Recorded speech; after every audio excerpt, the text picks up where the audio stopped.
Kennedy in there.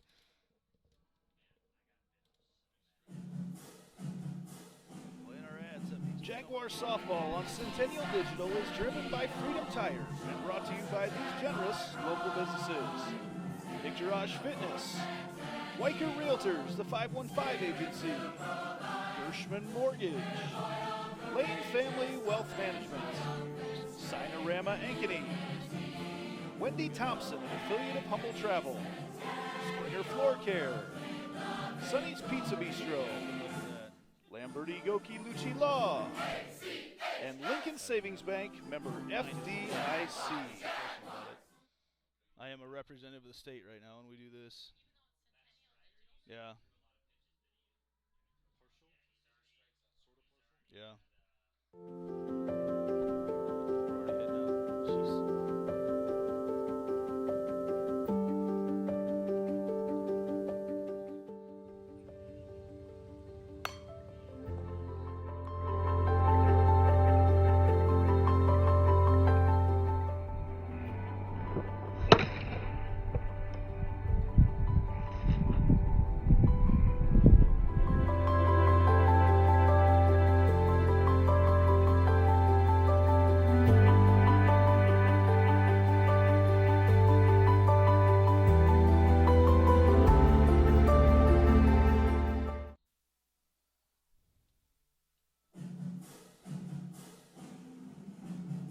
Jaguar softball on Centennial Digital is driven by Freedom Tire, brought to you by these generous local businesses.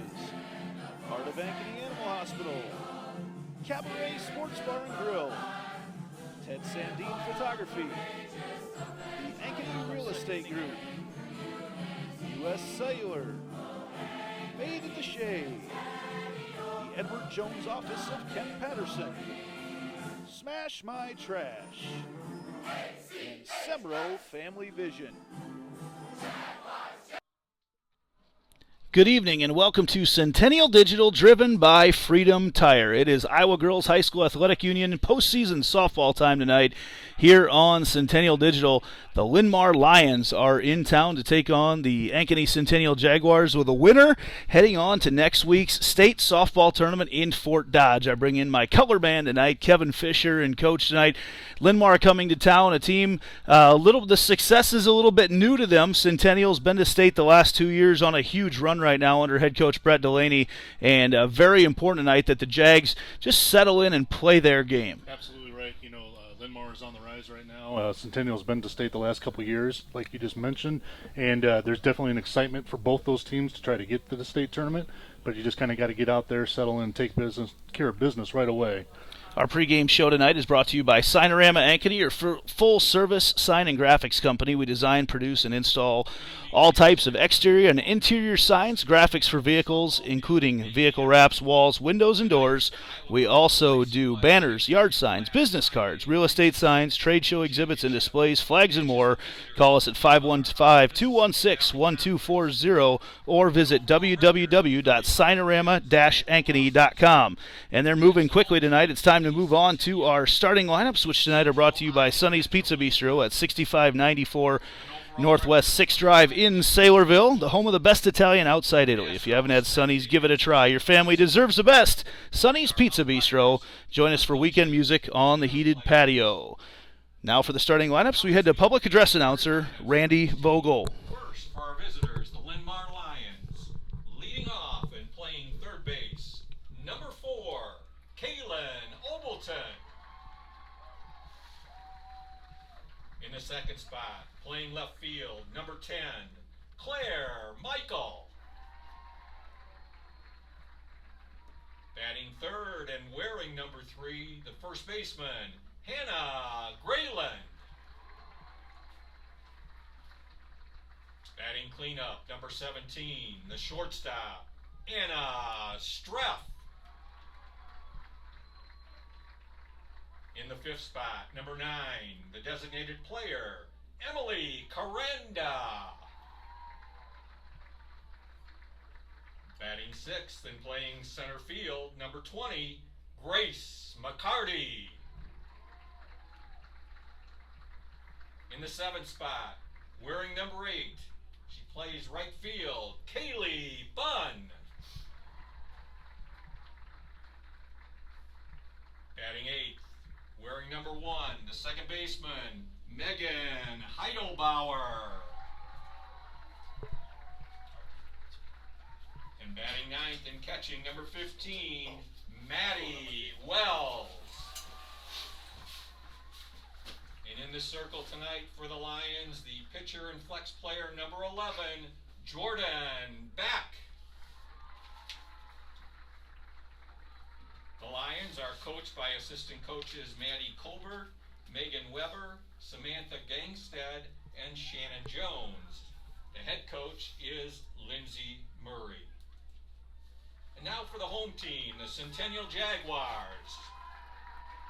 Leading off and playing left field, number 3, Peyton Drefke. Batting second, the center fielder. She wears number 15, Mackenzie James. Batting third, she plays third base, number 12, Addie Starr.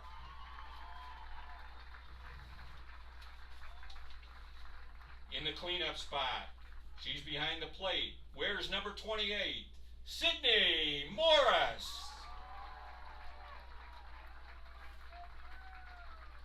Batting fifth for the Jags, wears number 29, the designated player, Lauren Gustafson.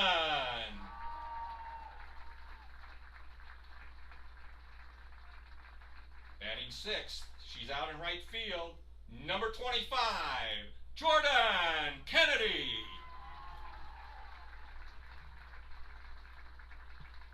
Batting seventh, first baseman, number 19, Lizzie Klunder.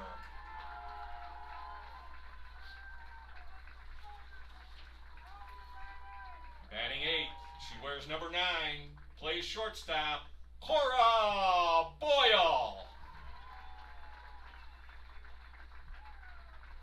And batting ninth, the second baseman, wears number 22, Claire Suarez.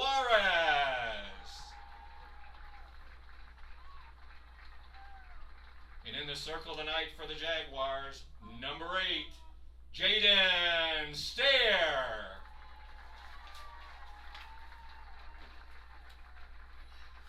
The Jaguars are coached by assistant coach Megan Heine and head coach Brett Delaney. The umpires for tonight's game are Mr. Phil Crease behind the plate, Mr. Gerald Bowie will be at first base, and Mr. Chris Nee is over at third base.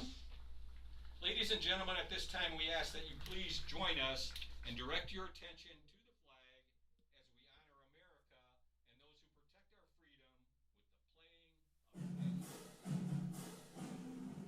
of Jaguar softball on Centennial Digital is driven by Freedom Tire and brought to you by these generous local businesses. Picturage Fitness, Weicker Realtors, the 515 Agency, Gershman Mortgage, Lane Family Wealth Management, Sinorama Ankeny, Wendy Thompson, an affiliate of Humble Travel, Springer Floor Care, Sonny's Pizza Bistro, Lamberti Goki Lucci Law, and Lincoln Savings Bank, member FDIC.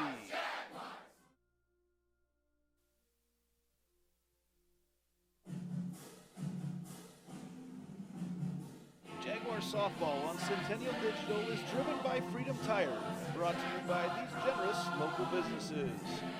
Part of Ankeny Animal Hospital, Cabaret Sports Bar and Grill, Ted Sandine Photography, the Ankeny Real Estate Group, U.S. Cellular, Made in the Shade, the Edward Jones Office of Kent Patterson, Smash My Trash, and Semro Family Vision.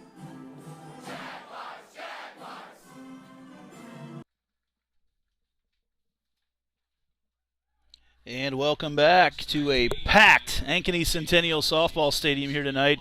So many Jags fans on hand here, and LinnMar traveled very well as well, about 2 hours down Highway 30 and a quick trip down I-35. A lot of Lions fans on hand here tonight to cheer on their LinnMar Lions. In the circle tonight for the Jaguars, Jaden Stair, the junior, has had an outstanding year.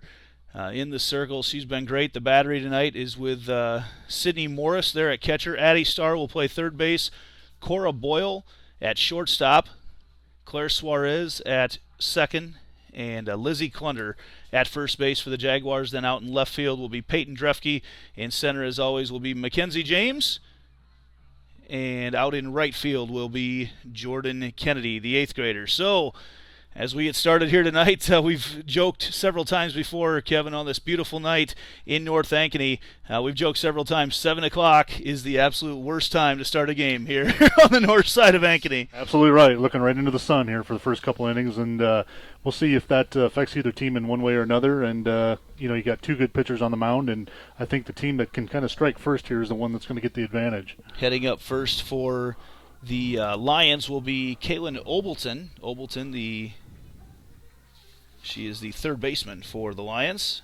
Leading off the top half of the first for the Lions, number 4, the third baseman, Caitlin Overton.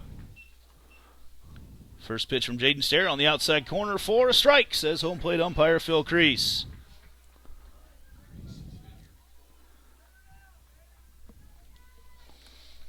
Oh, on the count right now. Second pitch inside off the hands and a foul ball, and quickly ahead in the count is Jaden Stair.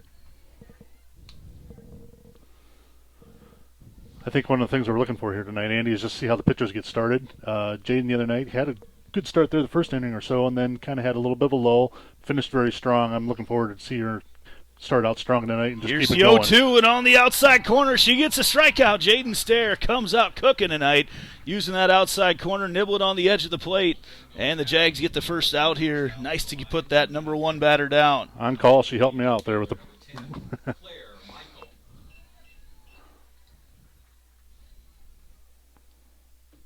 Claire Michael up to bat now. Jaden Stair throwing all strikes so far. First 4 pitches have been strikes. And that's important, I think, though, because when you look at the top of this lineup, when I'm just looking through stats, the first 4 hitters are all batting .400 on the season so far. So, critical part of the game just right away off the bat. It was a big concern for Coach Brett Delaney as that pitch misses upstairs just a smidge. First inning tonight's brought to you by Lincoln Savings Bank. That pitch misses as well, and the count is 2-1. Lincoln Savings Bank, since 1902, has been loving the people we work with and the customers we serve. If you're ready to experience better banking, come experience Lincoln Savings Bank, member FDIC. Here's a 2-1 pitch, swung on, lined over Lizzie Klunder. The easy out as she steps on it. 2 up, 2 down right there as Claire Michael has a seat. And that'll bring up Hannah Grayland. She's playing first base tonight.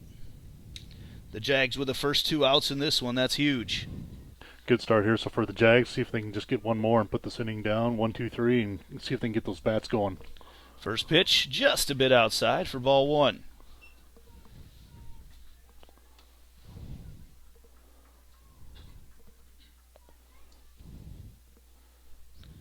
Here's the 1-0. Outside corner, popped up and out of play. Souvenir for a fan.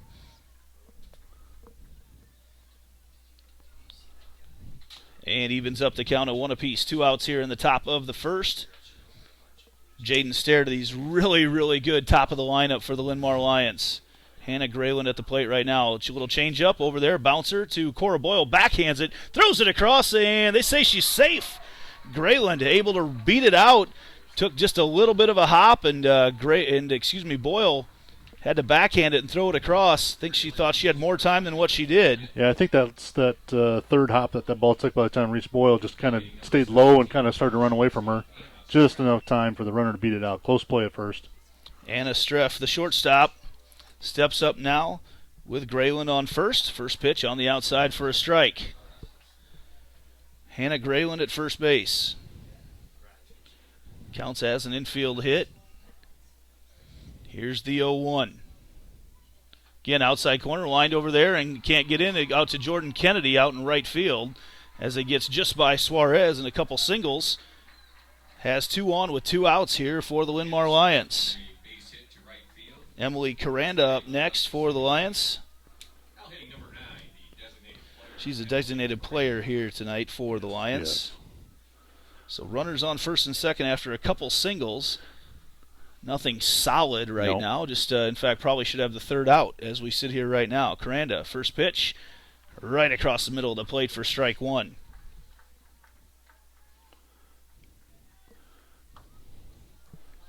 Getting things started off here. 2 outs in the top of the first. Little off-speed pitch over there to Boyle. She picks it up, throws it across the infield to Klunder, who digs it out of the dirt for out number 3. So a couple hits, no errors, no one left on base. We head to the Jaguar half of their first. Be back right after this on Centennial Digital, driven by Freedom Tire.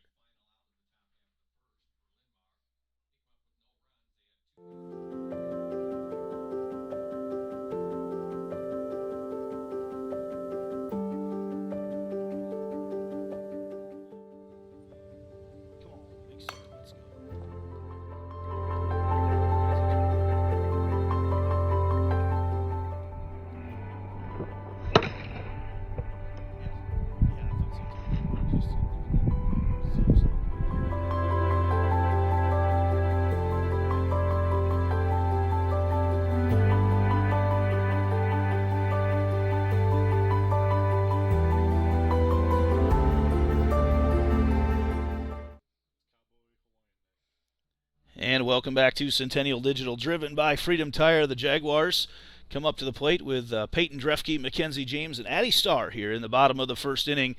Jaguars, lucky to be here right now. They had a barn burner with the Waterloo West Wallhawks in the first round actually that'd be technically the second round on Saturday night.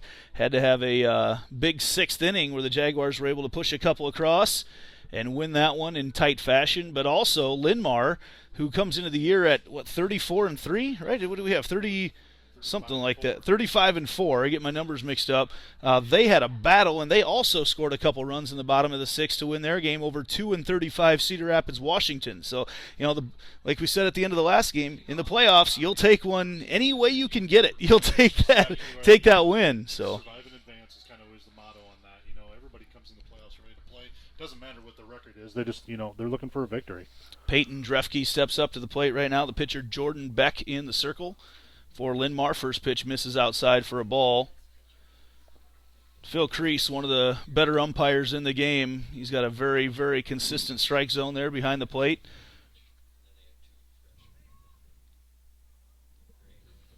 As the 1-0 pitch to Drefke. That pitch misses outside as well. So Drefke quickly ahead in the count. The sophomore started last year out in the outfield, out in right field on that state runner-up squad. Batted towards the top of the order then. Has had a very, very good year, batting a shade under 400 in her 2022 campaign. Been elevated to that leadoff spot. Here's the 2-0 pitch. Inside, Drefke pops that one up. It's going to drift foul, and it lands foul. So he gets chased over there by Hannah Grayland, Kaylee Bunn, and Megan Heidelbauer over into right field. Around the infield for the LinnMar Lions, Maddie Wells is the catcher, Kaylin Obleton, the third baseman, Anna Streff at short, Megan Heidelbauer at second, and Hannah Grayland at first. I'll get to the outfield after this 2-1 pitch from Jordan Beck. She looks in on Drefke. Drefke lines that one into the outfield, and it's right to Grace McCarty in center. Good solid contact, but McCarty barely even has to move because it is right to her. It's like playing catch with a bat. That's what it was. Just kind of a routine, kind of one of those you get in practice all the time. But good read by her, looking into the sun, coming back and making that catch. That'll bring up Mackenzie James, the junior. Started on 2 now state tournament squads for Coach Brett Delaney's teams. Been out in center field the last now almost 3 full seasons. 1 out, pitch to her, misses upstairs for ball 1. Jordan Beck, the pitcher, junior, for Coach Lindsay Murray and the LinnMar Lions. They've got a lot of seniors on their team. Yep, they sure do. Beck, 1.94 ERA on the season. James going to have to hustle as she does get the hit. Mackenzie James, a single. That's one of those plays in softball. We see it quite often. Not common, but also not uncommon. A hard ball to right field, you can throw them still out That's at right. first. That's right. Yeah, you got to make sure you're hustling down the line, not watching the ball. Coach always tells you just run through the bag. So James gets the first hit of the night for the Jaguars, and the red-hot Addie Starr steps up to the plate. We talked about her postseason run a year ago. Just completely caught fire as a freshman here in her sophomore campaign. First pitch, swing and a miss as James back in there safe at first. Playing quite a bit in front of the bag. It would take a very athletic effort from Hannah Grayland to tag her out as close up as she's playing with Addie Starr. Not sure Starr's a bunting threat right now, but we'll see. 0-1 the count to Addie. And that pitch right across the middle of the plate. A little bit of a screwball action as it came outside in. And now the count 0-2 to Starr. First time we've seen Beck ahead in the count tonight. We'll see what her punch-out pitch is. 0-2 the count with an out here in the bottom of the first. And that's right up there, and that's going to go a little flare to the outfield, and underneath it, catching it is Kaylee Bunn. And that is out number 2. And that'll bring up Sydney Morris, the catcher. Another player having a great junior campaign. Morris, the catcher. Cleanup hitter, but not so much a cleanup hitter as far as hitting a lot of home runs, but just a good solid contact hitter. Yeah, she just puts the bat on the ball so often. She, until recently, was kind of the hits leader on the team, but I think Peyton took her over there here late in the year. But, again, still very good leader up there on the top of the order. 1-0 the count to Morris here in the bottom of the first with 2 outs. Mackenzie James over on first base for the Jaguars. That pitch just a little bit low for ball 2. Morris, a year ago, had her first home run in the sub-state game at Indianola, and it was a huge one in a 3-2 Jags win over the Indians. Yeah. Would love to see some of those heroics replayed here tonight. 2-0 the count right now to her. That pitch just on the top part of the zone for a strike. Sid's got some unknown kind of hidden power you'll see once in a while. With the wind blowing out tonight, you never know. She can put a bat on one. She can get one out of the park tonight. Just a beautiful night here on the north side of Ankeny. The weather's always great on the north side of Ankeny. 2-1 the count with 2 outs. Morris hacks that one foul over into the Jags warm-up area. And makes the count with 2 balls, 2 strikes, and 2 outs here in the bottom of the first. Jags trying to draw the first blood here tonight. Mackenzie James on first. Sid Morris awaiting the pitch from Jordan Beck. Way outside, ball gets away, and James going to be in there safe at second. She was running from the start, and now a full count. She was going to be heading there anyway. She got a big jump, never slowed down. Yeah, it looked like they kind of had the hit and run going there, and just took advantage of the wild pitch. So now a full count to Sydney Morris. Now any hit to the outfield is going to score James. With her wheels, she will have the green light around third. So Beck gives herself a couple warm-up twirls in the circle. Here's a full count. And Morris, that one stays fair. That's extra bases for her. Huge crowd on hand tonight here at Ankeny Centennial High School. You know, you can be watching the game over at the sports page right now if you're in the area. As Beck continues to twirl in the circle. Full count pitch once again with 2 outs. Morris hacks that one foul once again. Sid's going to be a frustrating out. She always is for basically any pitcher you come across. A lot of times, like I say, she just makes a lot of contact and usually tries to find a way to get a hit out there somewhere. Crowd continues to file in here. Good crowd around the outfield as well. They've taken down the windscreens this year to allow people to watch from the outfield. You see a steady stream of people out around State Street, here in the parking lot. Just a huge amount of support here for Jaguar softball. Full count pitch to Sydney Morris with Mackenzie James on second. Lines that, and that's going to score James. That's out to the gap, out in right center field. Morris heading to second, and she will be there. Sydney Morris the double to score Mackenzie James for the first run of the night. Great at bat by Sid Morris there. Just kept fouling off pitches, and finally found hers, drove it out there. Brings the first run across for the Jaguars. And we will have our first Heart of Ankeny Animal Hospital substitution of the evening. Hannah McSparron in to run for Morris at second. And like you mentioned, just an outstanding at-bat there for Sydney Morris. Gus steps up to the plate, another junior on this team. She's got some power as well. Yes, See some of the coaches out, college coaches out watching things in center. Gus fouls that one off. Pretty sure I saw Iowa State head coach Jamie Pinkerton in the crowd tonight as well.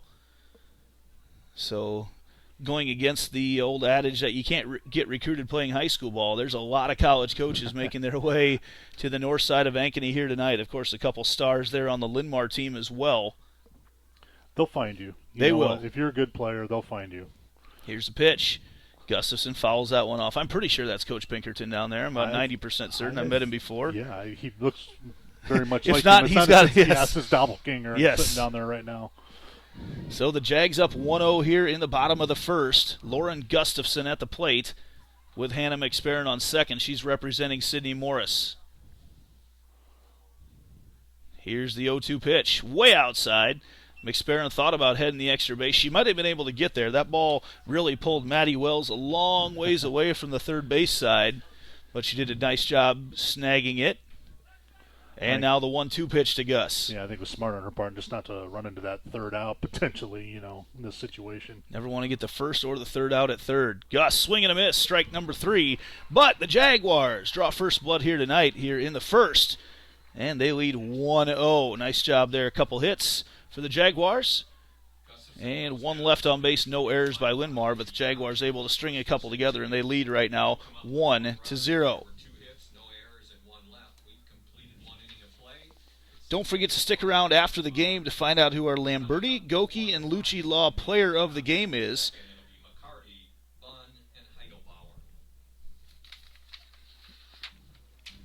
Your local attorneys and a team to fit your legal needs, reach out to us at LGL Law, 515-964-8777, or online at AnkonyLaw.com.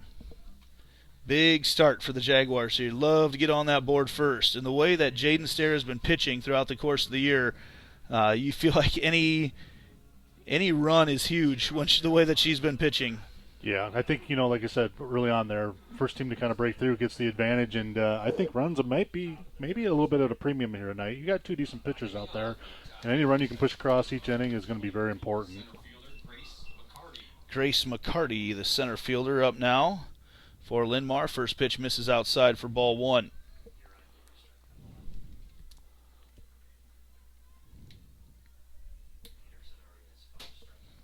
The 1-0 pitch.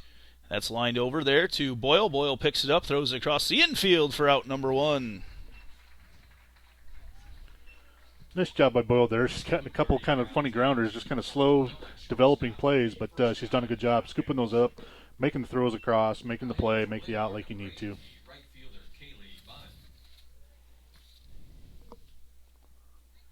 Kaylee Bunn up. First pitch is a strike.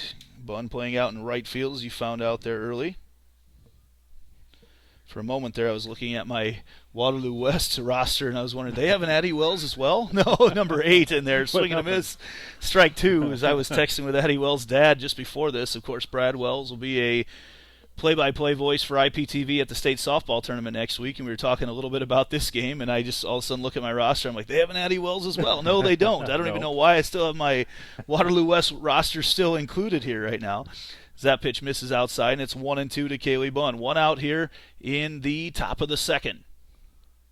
Swung on, and a really soft hit over to Boyle. Gathers in, throws it across, and she's out of there, says first base umpire Gerald Bowie.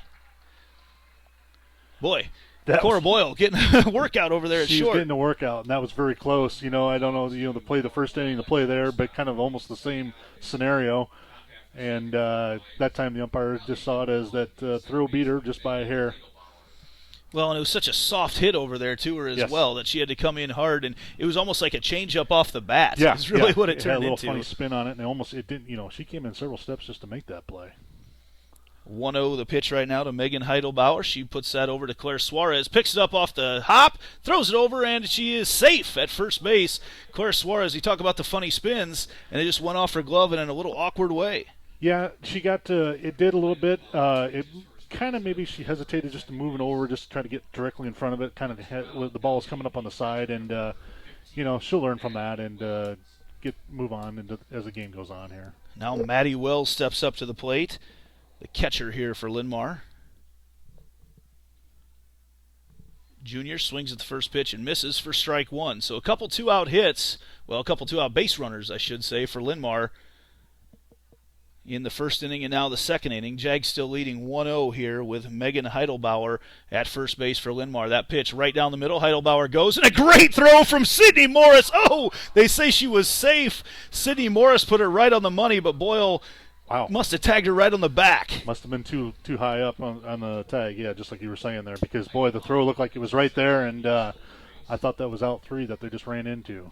Well, the count's 0-2 right now to Wells, so if they can get her out, that stolen base won't matter a bit. Here's the 0-2 pitch from Stair. Outside, misses. Ooh. Not too far off. That was a good pitch there by Stair. I like that spot. You know, she can just kind of keep. I'd go back there again, nibble on it just a little bit more, and see if she can get the punch out. Here's the 1-2 now from Stair. And that misses a little bit upstairs. That was on the corner, but a little bit high. And now 2 balls, 2 strikes, 2 outs here to Maddie Wells. The number 9 batter here for LinnMar. Would be a big out right now. Here's a pitch. Swung on, line foul. Over into right field. Yeah, obviously, you know, you're looking to get the last out here at the bottom of the order, so you don't have the top of the order come back around with a runner in a scoring position. So I'm sure she can do everything she can here to see if she can get the strikeout or a soft infield hit for her defense to make a play. Here we go. The 2-2 pitch once again to Maddie Wells. Little change up, puts it over to Addie Starr, picks it up, throws it across the infield. Got the out at first base over there to Lizzie Klunder. 4 up, 3 down for LinnMar in the top of the second. We're going to head to the bottom of the second, the Jaguar half, and be back right after this on Centennial Digital, driven by Freedom Tire. Jaguar softball on Centennial Digital is driven by Freedom Tire and brought to you by these generous local businesses. Picture Fitness, Weicker Realtors, the 515 Agency, Gershman Mortgage, Lane Family Wealth Management, Sinorama Ankeny, Wendy Thompson, an affiliate of Humble Travel, Springer Floor Care, Sonny's Pizza Bistro, Lamberti Goki Lucci Law, and Lincoln Savings Bank, member FDIC.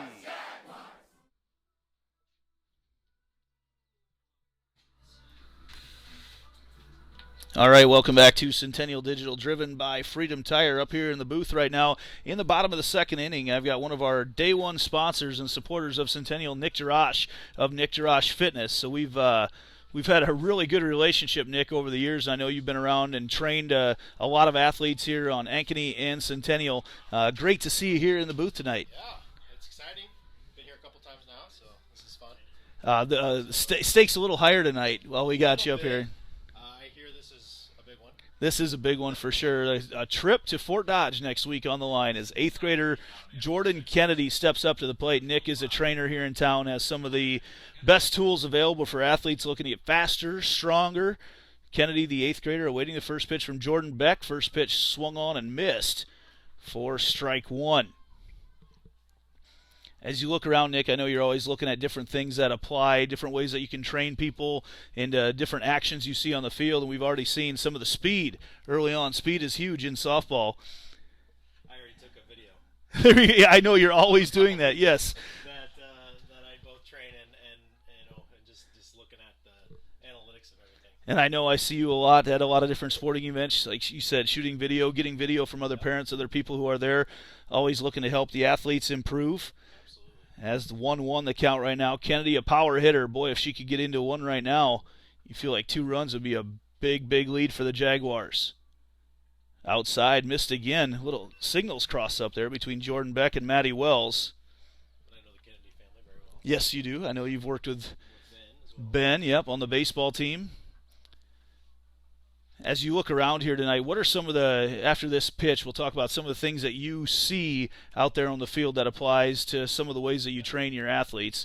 Here's the 2-1 count to Kennedy, way outside. Now it's 3-1. They're staying away from Kennedy. Yeah, obviously, everything, all ships rise and fall on speed, I mean, that's kind of the big deal out there. I mean, obviously you have the pitcher throwing the ball and the various movement patterns that inquires. But, yeah, my big thing is just seeing the speed development and seeing how that plays out within the softball realm, been in baseball my whole life, so kind of see how that works, with that. Beck's got to be careful on the 3-1 to Kennedy, and she misses. Kennedy draws the leadoff walk for the Jags. That's big. Yep. Huge. And what's great about softball, too, is it's such a short, not really short game, but it's all acceleration. Right. Very quick, very in 60 feet. In 60 Right. feet, does anyone actually reach their full speed on a run to first? Not typically. Might touch it, but they don't get up to full speed, or for at least not that long. The lone senior in the starting lineup, Lizzie Clunder, goes to square one up for a bunt, and she watches it way outside for ball one. This is where the Jags were able the other night to really create some havoc with on the bases. They were able to bunt to several at this part of the order, really got things moving. Correct me if I'm wrong, Andy, but that's not really their game, is it? No, not really, but it was in the first round of the playoffs. Whatever works. Clunder right? lays down another bunt, and they're going to throw over, but she does the job and moves Kennedy to second base. Lizzie where Clunder, speed the comes sacrifice. Sure thing. In baseball, like you mentioned, such a short, spurty type of game. Right. Yep. Everything pretty much played in acceleration. You have you touch your max velocity on occasion, but not very often. Cora Boyle, sophomore, stepping up to the plate right now, playing shortstop tonight with Lauren Solis out injured. Here comes the pitch to Boyle. Swing and a miss, strike one. Boyle, no stranger to successful softball. She played at Earlham a year ago, playing with the Jags now this year. Pitches a little bit. And a middle infielder for Coach Brett Delaney's squad. 0-1 the count to Cora Boyle with Jordan Kennedy on second base. Boyle fouls that one off. Jags really playing with that right side a lot tonight. That's where a lot of their hits have gone.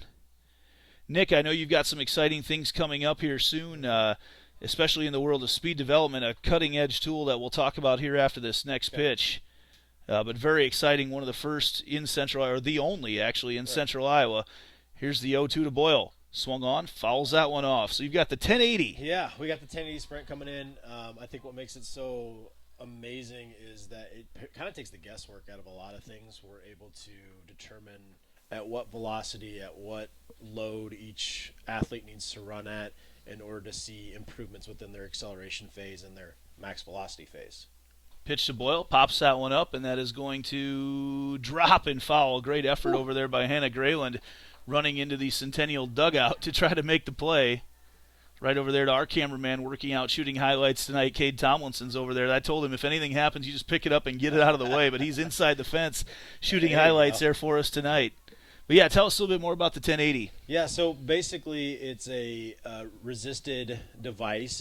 It tracks kind of, each individual step. I'll let you Boyle fouls it off again. jump in there. It tracks, each step movement, each pattern. It gives us basically an opportunity for velocity profile. We've talked about that. It's a fancy term. Each individual athlete, they excel in certain things and then they don't excel in other things. And so we can identify where those weaknesses are and kind of give them a tailored plan in order to help them. And the 1080 allows us to do that on a bigger scale. We can do that with multiple athletes. Boyle with a swing and a miss, and that is out number 2. So Kennedy out there at second base, still waiting right now. Second strikeout of the night for Jordan Beck for LinnMar, and now Claire Suarez, who has been a hero a couple different times over the last week. A couple huge hits for the Jaguars. The second baseman batting out of the number 9 position. Kennedy still out at second. Here's a pitch from Jordan Beck. Swing and a miss, strike one. Really toying around with the upper part of the zone right now. There's one thing I know it's probably not the easiest thing for you to work on, and that's just the hand-eye coordination to hit a ball, because I've seen you hit, so I know you can't Whatever. No, that's not my forte. But you can trade, the strength, the power that comes behind 100%. in the speed. 100%. That ball gets away. Kennedy's going to head to third, and she is in there safe at third base. Great job by Kennedy to avoid the tag. That's something, that's speed development, but that's also a skill that she had learned or had practiced, is getting behind the bag. So you have, in any sport, you have sport-specific training and you have GPP, which is general physical preparedness. So that's a very sport-specific movement right there. And reaching around on the hook slide. That's the way you see so many softball players do it now. Suarez swings that one, and it's going to be caught. Streaking across the infield is Megan Heidelbauer from second base. Well, Nix, thanks for coming up and joining us here tonight. Always good to talk to you and find out what's new in the world of strength and conditioning. Appreciate it, Andy. All right, we're going to head to the third inning right now. And in the third inning, it's a great time to tell you about the Ankeny Real Estate Group. Visit their website at www.liveankeny.com and see their 3 ways to sell your home in Ankeny. That's www.liveankeny.com. Thanks as always to Michael Heider and Colin Pansy for their support of so many activities in Ankeny. And Kevin Fisher there in the bottom of the second. The Jaguars almost felt like a lot of momentum getting that leadoff runner on. Sacrifice are over, but just not able to knock anything in. Just not able to accomplish that. Just a couple mishits there. Just get the ball to the infield, and they had an opportunity, but if they can keep doing that all night, I think they can be successful. Yeah, Jags definitely putting the ball in play. So we head now to the top of the third and back to the top of the order as well for LinnMar with Kaylin Obleton.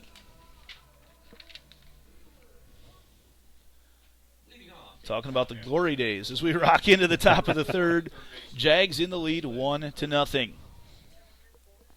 First pitch swung on right back over, flashing the glove of Stair. 1 pitch, 1 out. She throws over to Lizzie Klunder for out number 1. So Stair got through this part of the lineup, which is a very good, one of the best in the state at the top of the order with Obleton, Michael, and Grayland. Got through that unscathed the first time through. See if she continue to work it that way the second time through. First pitch lined over. Addie Starr flashes the glove. She throws it across, and just like that, 2 pitches and 2 outs for Jaden Stair. Very effective so far this inning. Just nice job there by both fielders. Jaden the first time taking care of business on her own, then Addie that time getting the kind of the hot shot over there and taking care of business. So if you're Hannah Grayland, do you step up to the plate and take this first pitch no matter what? Well, I think coaches tell you if it's your pitch, you go ahead and swing, and with an average at 402 like she has, I wouldn't doubt if she would. Grayland had a single in her first at bat, an infield hit over to Cora Boyle. 1-0 pitch, swung on, lined over to Boyle, and that's going to go out to the outfield. Grayland rounding first. She's going to head to second. Drefke throws it in quickly, and in there safe with a double is Hannah Grayland, 2 for 2 on the night. Yeah, you can see a little bit of the power that Grayland has there, and I think we knew that, and obviously in the contact, we know she's a good hitter just by looking at her average, and she displayed it there that time. And now Anna Streff steps up to the plate. Streff, another senior on this team. She's 1 for 1 on the evening. First pitch inside for ball 1. Don't think you'll see anything too good to hit to Streff right now. One of the standouts on this team. Here's the 1-0. They go outside and called strike. Takes just a tiny piece of the outside corner of the plate. And that evens up the count at 1 apiece. Yeah, Streff batting .414 herself, and just another solid hitter. That pitch outside again, and Streff, that ball sailed a long ways for just a couple arms being thrown at it. Yeah, almost a little defensive, but it did travel a ways. Big pitch right now from Jaden Stair. 1-2 the count. Runner in scoring position is Hannah Grayland at second. Here's the pitch with 2 outs. Swung on, popped up into right field. Jordan Kennedy is under it, makes the play for out number 3. No one comes across, 1 left on base there for LinnMar. We will head to the Jaguar half of the third inning and be back right after this on Centennial Digital, driven by Freedom Tire.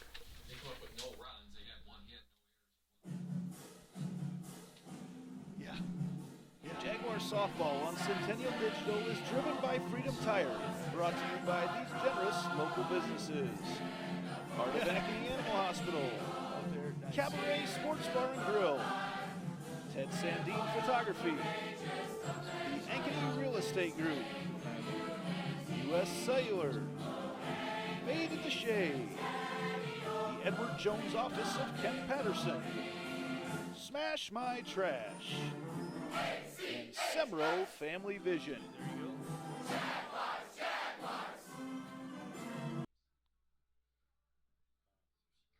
Back here at Centennial Digital, driven by Freedom Tire. We head to the bottom of the third and back to the top of the order for the Jaguars right now. Peyton Drefke steps up. Drefke had a really nice, solid contact to center field early in the first inning, but Grace McCarty didn't have to move and made the out. Leading off the bottom half of the third for Centennial, number 3, Peyton Drefke. Jags with a 1-0 lead. They score their run in the bottom of the first. Through this part of the order, as the shadows creep out onto the field longer and longer. Pitch to Drefke inside for ball 1. No, we called it a strike. Excuse me. Got that delayed call. And Phil Kreese calls a strike. 0-1 now the count to Drefke. You know, Jordan Beck working at a little different pace than some of the pitchers we've seen this year. She will pretty methodical about her tempo in the circle. Drefke pops that one out into center field once again and going back quite a ways back and actually caught right in front of the fence. Grace McCarty makes the play. That ball carried a lot further than I think McCarty expected it to. It did, yeah. I think it fooled her off because, as you saw, she took 1 or 2 steps in and, almost got burned over the top there after kind of a fatal mistake. Yeah, that would have been a big one because that would have been extra bases with Drefke's wheels, but nice recovery there by McCarty. Makes the play, and now Mackenzie James, who has one of the 2 hits for the Jaguars tonight, actually has scored the run that the Jaguars are ahead with as well. She watches that first pitch right at the knees for strike 1. Infield and outfield playing straight up right now. Very, very deep on the middle infield with Anna Streff at short and Megan Heidelbauer at second. Wells sets up way outside. She misses the location, though. That ball hacked out into right center and drops. Mackenzie James coming around to second. She's going to stop there at second base. Boy, near disaster as Grace McCarty and Kaylee Bunn out in right and center field nearly ran into each other. They were getting very close, and I you don't fault the effort from either girl, but, those, like we always say, communication is key out there. And I don't know if one bothered the other when they were trying to attempt to catch because they were both pretty close to it. Yeah, it dropped right between the two of them. Her future college coach, Brent Mathias, standing right out there in center field, head coach at Simpson. And now Addie Starr steps up to the plate. That's her spot as well. If she can put one there, the Jags will take a bigger lead. Starr hacks one out into shallow right field, and that is going to drop fair, and then it gets away from Kaylee Bunn. Starr heading to second, and she's going to be safe at second, standing up. Didn't slide. Oh, boy. But Mackenzie James heads to third, and now Sydney Morris up with the Jags in business. I'm kind of chuckling about that because I think they both kind of misplayed the bases. Both Mackenzie, I thought, should have been a little further off to begin with in the situation, and then Addie, was just decided to go to second, and fortunately, they both made it to the bag. And just a bloop of a hit for Starr, but she ends up at second base, and that is a double officially. Yes. So, as the ball then took a hop away from Kaylee Bunn. Now Sydney Morris, who's 1 for 1 on the day with a double. If she can do that again, the Jags are in business. First pitch misses upstairs for ball 1. So with the runners on second and third, Mackenzie James at third, Addie Starr at second here in the bottom of the third. And they're going to intentionally walk Sydney Morris. Bold. Yeah, I understand the situation. You got a really good contact hitter, and we've always talked about that all season long, and Sydney Morris in there. But now you put a situation where the bases are loaded. The infield has all their options, but you never know. I mean, like I say, but the thing is, right now they're kind of playing in a little bit. And you've got 2 of the best home run hitters on the Jag squad right now, and Lauren Gustafson and Jordan Kennedy coming up next. So bases loaded here for Lauren Gustafson. 1 out. That pitch is low for ball 1. Oh boy, Jags fans getting excited right now. Bottom of the third. Mackenzie James on third. Addie Starr on second. Hannah McSparron represents Sydney Morris at first. Lauren Gustafson at the plate. 1-0 the count. That pitch. Inside corner for a strike. Maybe early on right now it looks like LinnMar, maybe they're taking the gamble here. They're kind of see, hey, can we get a double play, get out of this inning? But like you pointed out, you got 2 pretty strong hitters coming up in the next 2 at-bats. Bases loaded for Gustafson. 1-1 count with an out. Bottom of the third, here's the pitch. She goes to lay down a bunt. It's a great bunt. Gustafson can come there, and she is going to be, out at home. Really, really nice play by Hannah Grayland. Flips it with a glove to the catcher, Maddie Wells, and gets the out at the plate. That was a phenomenal play there, coming down the line from first base, just flipping it with the glove to the catcher, making the force out at home. That was just, sometimes that's about a 2 or 3 out of 10 maybe you can make that play, and she executed it perfectly. And now 8th grader Jordan Kennedy steps up to the plate. Jaguar runners move on. Now it's Addie Starr at third, Sydney Morris at second, and Gustafson at first. Pitch to Kennedy. Up in the zone for ball one. Whew, that didn't miss by much. Nope, very close there, but it seems like it's been very consistent behind the plate so far tonight from what I've seen. Kennedy, with her 4 home runs, could blow this game open right now in the bottom of the third with 2 outs. Bases full of Jaguars. Here's a pitch. Swing and a miss. Strike one. A little drop ball action there from Beck. Good movement on that pitch. It's tough right now because you can't really pitch around Jordan Kennedy with bases loaded. She's going to have to pitch right through her. 1-1 count with 2 outs. Here's the pitch. Kennedy fists that one. That's an infield. It's going to get away, and a run's going to score. Kennedy safe at first. We'll await the ruling. Anna Streff gets one of those tough bloops. Jags score another run, though, and that's what's more important. They lead 2-0 here. Yeah, just enough on that. Just enough to get out away from everybody, but just not enough. So the shortstop had to make a tough play, and the ball just scoots away, pushes the run across, and Jags are in business again. And that'll bring up Lizzie Klunder with bases loaded. First pitch swung on and fouled off into right field. So now as everybody moves up, Hannah McSparron on third, Lauren Gustafson on second, Jordan Kennedy on first. They are going to rule it an infield hit for Kennedy. The spin that got away from Streff, it would have been such a tough play for Streff to make. Yeah, I think even she feels that clean. I think Kennedy's down at the bag on first base. And now 0-1 to Klunder. Swung on. Oh, boy, she's trying to get that down the right field line right now. Now 0-2 with bases loaded.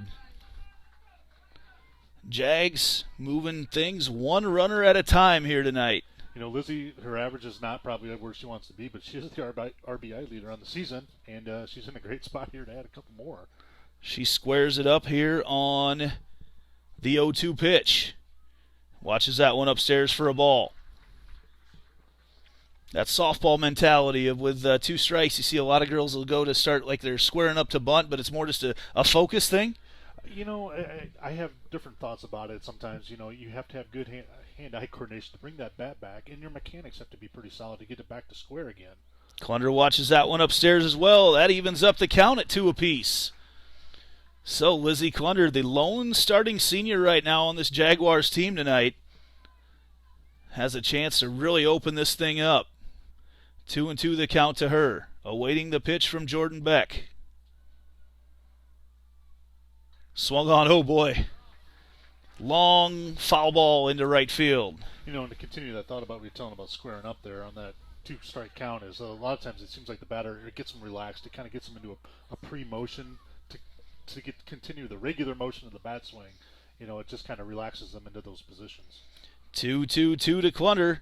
That pitch misses upstairs. Now Klunder, who was down 0-2, has now seen the count loaded up. Jaguar fans are applauding her effort at the plate.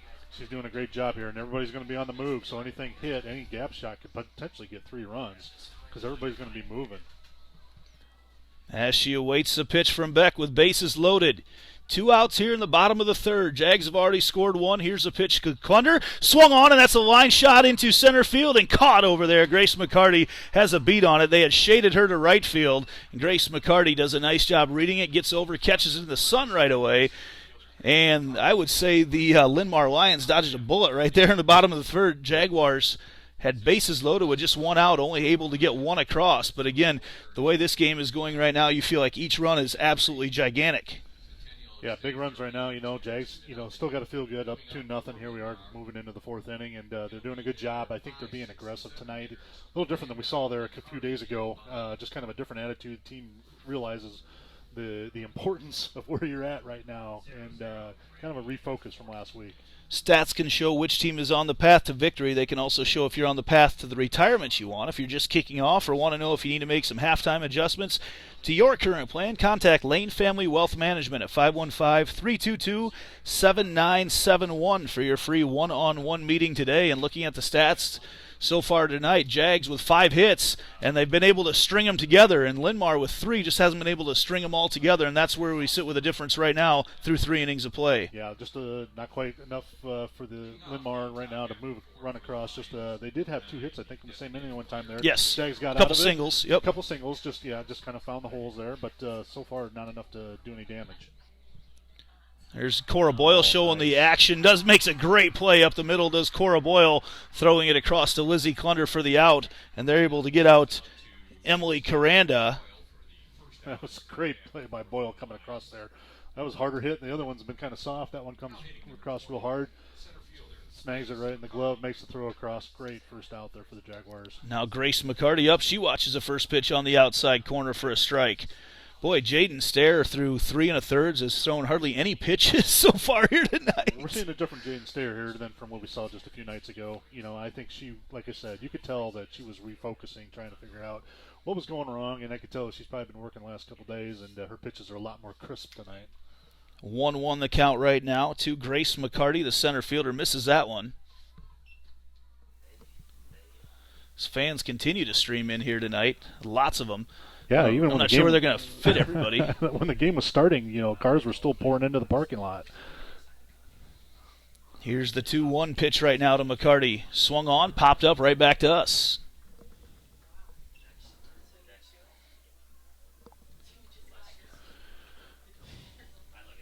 McCarty now on the 2-2 count. Here's the pitch. And, just missed on the outside corner. Ooh, that was a close pitch there. Good. I thought that was a strikeout pitch, honestly. Now the count is full to the number 2 batter in this inning, Grace McCarty. She bats 6th overall. That pitch, swing and a miss, strike 3. Jaden Stair gets her first strikeout of the night. Another good spot pitch there by Jaden Stair. You know what? The previous pitch, I thought it was the strikeout looking. That time she got the strikeout swinging. And now Kaylee Bunn steps up to the plate. First pitch, swing and a miss, strike 1. Stair continues to work. There's no way she's throwing 10 pitches an inning right now. She's been very effective with her pitches right now. Her pitch count's staying pretty low through this point. 0-1 the count. That pitch misses on the outside for ball 1, evens up the count with 2 outs in the top of the 4th. Stair, the junior, was in a battle for the starting spot to come into the year, and a couple weeks in, she was the undisputed number 1. Has been outstanding. Her only losses on the year to teams ranked number 1, which is an incredible stat. Johnston, Waukee Northwest, and Fort Dodge are the only teams that she's lost to, and all of them were very, very close. When you look at her numbers, 13 wins, and she's got a 2.0 ERA, and against really good competition. Cora Boyle flashes a glove and makes the play. We head to the bottom of the 4th. Jaguars going to try to add on their 2-0 lead back after this on Centennial Digital, driven by Freedom Tire.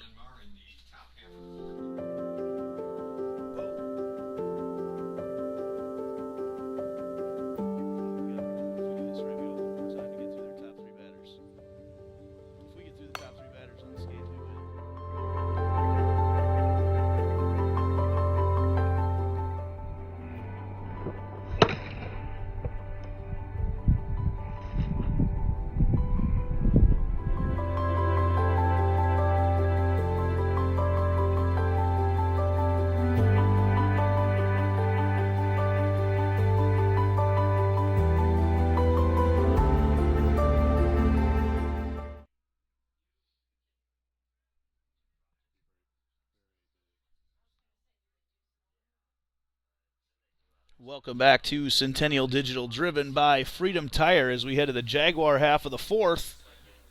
Jaguars leading 2-0 right now, and they've been able to scratch out a couple runs here throughout the course of the game. Had 1 in the 1st and 1 in the 3rd, and that's why we lead the way they do right now. Huge amount of people watching so far here tonight. Let us know where you're watching from. Always great to know. I know we've got people watching over in the LinnMar area, and fans literally from all around the world watching right now. Cora Boyle leading things off for the Jaguars, the number 8 batter. Boy, if the Jags could steal a runner here out of the 8-9 batters, look out as they come to the bat for the 3rd time with the top of the orders. Boyle watches that first pitch outside for a ball. Yeah, I mean, it'd be nice to try to find a base runner here at the bottom of the order. Peyton Drefke's hit the ball hard twice already tonight. Mackenzie James has also. They found the spot, or she doubled there back in the previous at bat. So, get a base runner here, you can get in business real quick. Shadows overtaking most of the field now. Boyle fouls that one off. A little inside-out hitting. Again, Jaguar fans all over the place here tonight on the north side of Ankeny. LinnMar traveled very well as well. Fans all over in the outfield. Couple rows deep of chairs over in the parking lot for the high school. 1-1 the count to Boyle.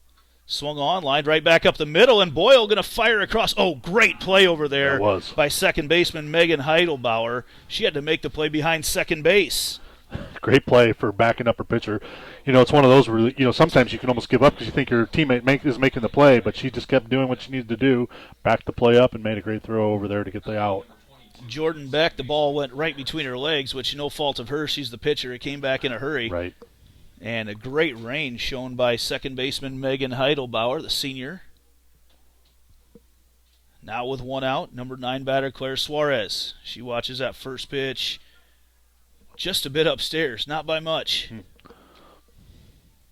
A lot of umpires they'll give you a side to side, but man, you start to reach up at all, and they don't give you that pitch. Right. Yeah, you got to show consistency in a certain area, and if it gets moving up and down a little bit too much, they'll be less apt to call strike, seemingly. And then that pitch is called a strike right down at the knees. And I should have just kept quiet. 1-1 the count right now to Claire Suarez. Jags have scratched out 5 hits, a few of them together. Suarez fouls that one over into the Centennial dugout, and knowing a lot of the ladies over in there, I'm guessing that drew a few screams. And now the count's 1-2 to Claire. Claire has taken over the role as starting second baseman with the injury to Lauren Solis. The junior has hit a couple huge hits in the last week or two. Swing and a miss at that one. Suarez strikes out, and we head back to the top of the order with Peyton Drefke.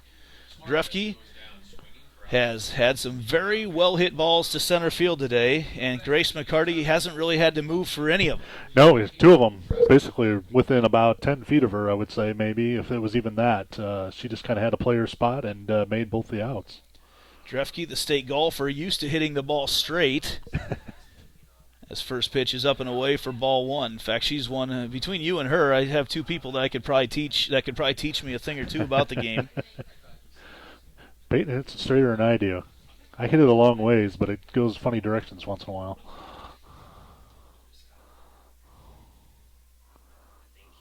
And she lines that one over. Nice job there. Anna Streff isn't going to miss many, and she throws it across to Grayland. And we head to the top of the 5th.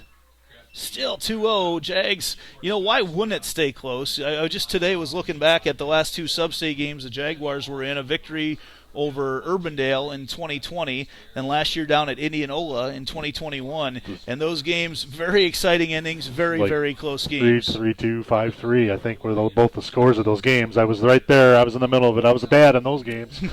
But still nervous for them tonight because I know a lot of these families and these parents, and it's great to see the turnout tonight. Both future, past, present Jaguar families and players are sitting out there in the crowd tonight. So many of the past players that take ownership in the status of the program right now. Yeah, there's a lot of them down there. I was just looking down there a moment ago. You got about 9 of them from the state runner-up team sitting down there to my right in the crowd, and they're cheering their teammates on because a lot of these girls that are out there tonight were their teammates. It's like they're not all new out there. They're experienced players mixed in with some newcomers, but at the same time, you got a lot of experience out there. You already heard from Nick Jarash Fitness. He's our 5th inning sponsor tonight. It's his goal to get the best out of each athlete with our state-of-the-art technology and coaching tactics. Proud to be the only company in the Metro that offers velocity profiling for speed development. Help your athlete reach their maximum potential by getting them a session today. Nick Jarash Fitness is always a huge supporter of sports in Ankeny. Jaden Stair working on a 3-hitter right now. She's got the number 8 batter, Megan Heidelbauer, who hits that right up the middle, and Cora Boyle can't hang on to it. And the error gets the first base runner of the inning up, and that's one thing that LinnMar has not been able to do yet. Yeah, I think that was the first time they've had the first batter on base. And, just ball kind of got away from Cora there. got a little ahead of herself. One of those things we talked about is you kind of have to slow the game down sometimes. Slow it down, go through the motions, make the play, do your thing that you've always done 1,000 times. So maybe a little small ball coming here for the Lions right now as Maddie Wells starts to show the bunt, pulls away on the outside pitch, and it's 1-0. Jaguars can go ahead and let one sacrifice over right now. That out is much more important than the base runner. Pitch again, misses outside. What's the coaching point to the pitcher when you know the bunt's coming? I mean, it's just so hard you can't adjust mid-pitch. Yeah, a lot of times you're just trying to throw strikes. Don't get distracted by the batter and all that. Throw it down the middle of the gloves. The catcher's going to give you a spot. Throw it at the glove and just, let them take the out. There's the bunt, and she misses for the strike. Went under the bat of Maddie Wells. And that sends Megan Heidelbauer back to first. Boy, if you could get the out without sending Heidelbauer to second, even better right now. Right. 2-1 the count right now to Maddie Wells. The catcher, she shows bunt again, lays it down. Stair picks it up, throws over to Suarez at first base, and they get the out. Does the job, though, sacrifices Heidelbauer over to second. And we head back to the top of the order. And we said before, if the Jags could just have to face this top part of the order one more time, you got to feel good about Centennial's chances. Yeah, you're kind of in a crucial point of this game for the Jaguars in the sense that like you say, you get through these next couple batters without giving up damage. You're going to be in a pretty good spot come the seventh inning. Kaylin Obleton, who's 0 for 2 on the day, shows bunt, pulls back, and it's 1-0. That first base runner of the inning with no outs allows you to do so much as that pitch misses outside. So now Stair with a runner on's got behind a couple batters. Yep. Again, she's in the moment. She can kind of control it. She's in the circle, control your speed, slow it down, make sure you're ready, eat one pitch at a time. Here's the 2-0 pitch, and that's on the inside corner for the strike.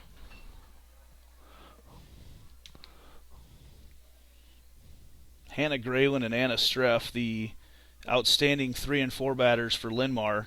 They've had the hits tonight. That pitch lined down, and that is a foul ball, just foul down the third baseline. Good call. Thankfully, yes. It was the right call. It was just foul. But Obleton got around on it. But it was close, yes. Now the count's 2-2 to Obleton. With an out here, this would be a big one.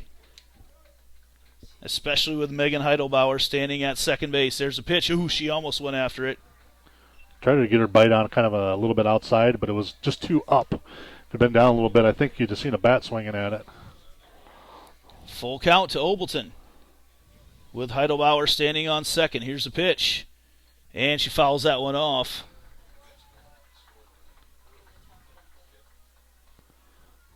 Over into the Centennial warm-up area. I feel like the first time tonight, LinnMar has put some offensive pressure on the Jaguars. Yeah, this is probably the first time they've run into that a little bit. That pitch gets away from Morris. That's going to send Obleton down to first base. She's just going to stay there, but that also advances Heidelbauer to third. I wasn't so sure. I thought at first that maybe that actually hit Obleton, but umpire Crease there behind the plate said no, it just got away. Oh boy, you got to get Claire Michael out here with Hannah Grayland waiting in the wings. Grayland's 2 for 2 on the night. First pitch, they're going to send her. Late throw down there to Suarez, which looks like a normal play. Suarez staring right back into the only spot of sun here. Yeah, they were trying to just see if they could draw a runner coming down third, and they didn't bite on it. I think if the throw would have came a little sooner, maybe you'd have seen something there, but I think by the time she double pumped, the runner kind of understood that there was something amiss in the play there. Jaguars going to have a little conference there in the circle. The infield comes together, talks about how they're going to handle things right now with Claire Michael up to the plate. Wouldn't mind a little fly ball to the pitcher right now. Yeah, infield hit. Something soft right here went hurt the Jaguars situation. 1-0 the count right now to Michael. That pitch lined over. Claire Boyle jumps up and makes the play. That's a huge out. Boyle, probably she looked over to third. Actually might have had a chance to double Obleton off second. If she'd have spun around with her glove, she might have almost tagged her. She was that close to her. And but great play there. Saves 2 runs probably in that situation the way it looked. I'm pretty sure. I don't think Peyton Drefke was going to get to that ball in the outfield the way the line coming out of the bat was. So a great play there by Cora Boyle, but that brings up Hannah Grayland, and Grayland is 2 for 2 on the day, and for the first time she's got runners in scoring position when she steps up to the plate. First pitch, right down Broadway for strike 1. Little off-speed pitch there from Stair.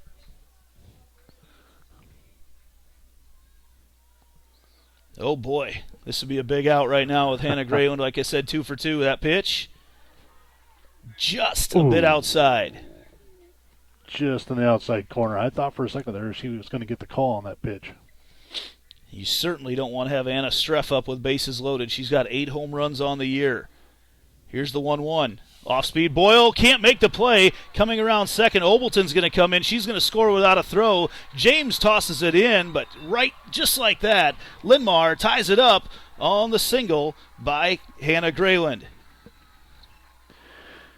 Yeah, it was so close of a play there. I wonder if Boyle would have kept running. The runner was right there. She might have made contact and actually gotten the out if she would have kept moving towards the ball.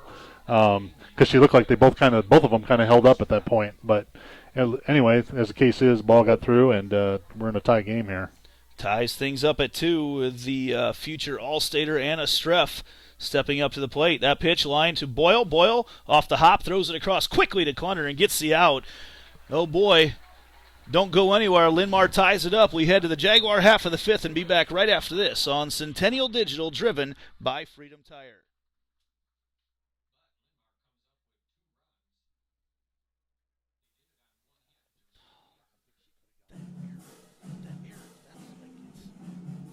Jaguar softball on Centennial Digital is driven by Freedom Tires, brought to you by these generous local businesses. Part of Ankeny Animal Hospital, Cabaret Sports Bar and Grill, Ted Sandine Photography, the Ankeny Real Estate Group, U.S. Cellular, Made in the Shade, the Edward Jones Office of Kent Patterson, Smash My Trash, and Semro Family Vision.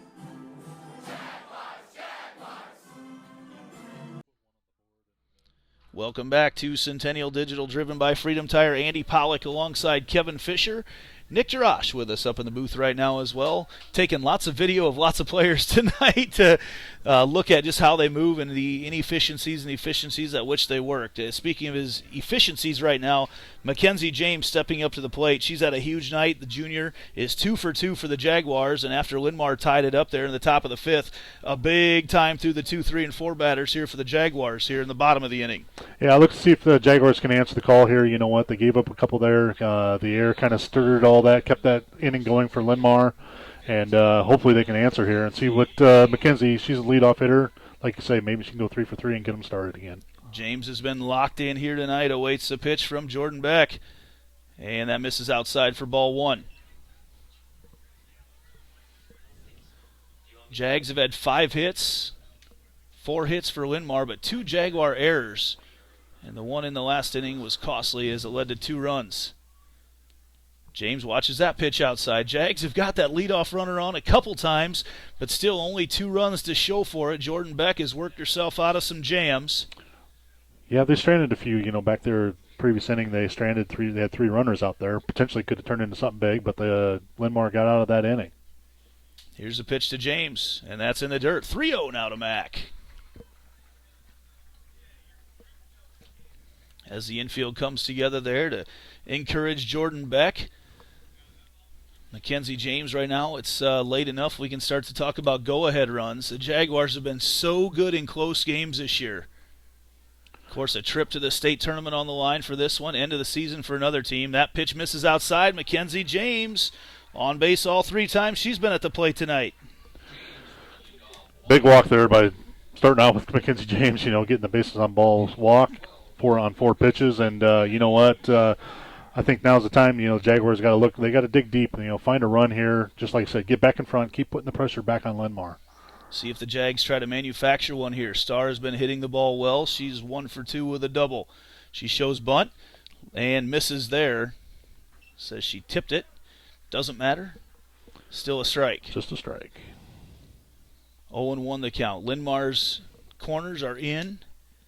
Hannah Grayland in hard at first. Kaylin Obleton in hard at third. Starr, boy, if she can square one up right now, there's a lot of room in that outfield, especially down the first baseline. Shows bunt again, lays it down, foul. And quickly 0-2 to Addie Starr. I was almost thinking maybe they utilize Addie and kind of try to fool him there, do a little bit of a fake bunt, and then pull back and start swinging. When you draw that infield in like that, you get any contact on the ball. It's hard to make a play on those fielders when they're in on the corners. Here comes the 0-2 pitch to Addie Starr. Mackenzie James on first. Pitch upstairs for ball one. But knowing Addie and her competitiveness, she wants to hit anyway. After this, we'll take a look around the CIML tonight, powered by U.S. Cellular. 1-2 the count right now to Starr with James on first. Here's a pitch. Swung on, popped up, foul, out of play. At U.S. Cellular, we care about the customers and communities. As always, tonight's live stream is powered by U.S. Cellular's very powerful 5G network, located just north of Northview Middle School and right across from the Ankeny Sonic. Come check out America's locally grown wireless at U.S. Cellular. And the big score of note tonight, bottom of the fourth, the Ankeny Hawkettes are tied up with Southeast Polk in also a sub-state game. As they try to turn two, they throw it across, and safe over there at first. Starr beats it out. So we are back in the same spot we were before, but our game is well tied up at 2. We're going to have another Heart of Ankeny Animal Hospital substitution for the Jaguars. Malin Vallejo will come in to run for Addie Starr. Well, Jaguars are going to put a little extra speed there out in the bases and see if maybe they can utilize that speed with the effective bats that they have coming up here. Vallejo definitely a threat to steal. Infield still in right now for LinnMar. In the corners, Grayland at first, Obleton at third. Big outfield there. They're back a long ways for Sydney Morris, and that first pitch is watched for a strike. A little bit of an off-speed at the knees. And each batter that the Jags send through right now, we're thinking about right now getting back to the top of the order. Morris has hit very well today. She's 1 for 1 with a walk. Swings that one. That's going to be a shallow pop fly into right center field and caught over there as Megan Heidelbauer at second goes back to make the play. Morris pops out to Heidelbauer at second base for the second out in the bottom half of the fifth for the Jags. And now Lauren Gustafson steps up to the plate. With Malin Vallejo still on first. Gustafson 0 for 2 on the day. 2 outs here in the bottom of the fifth. Gustafson swing and a miss for strike number 1.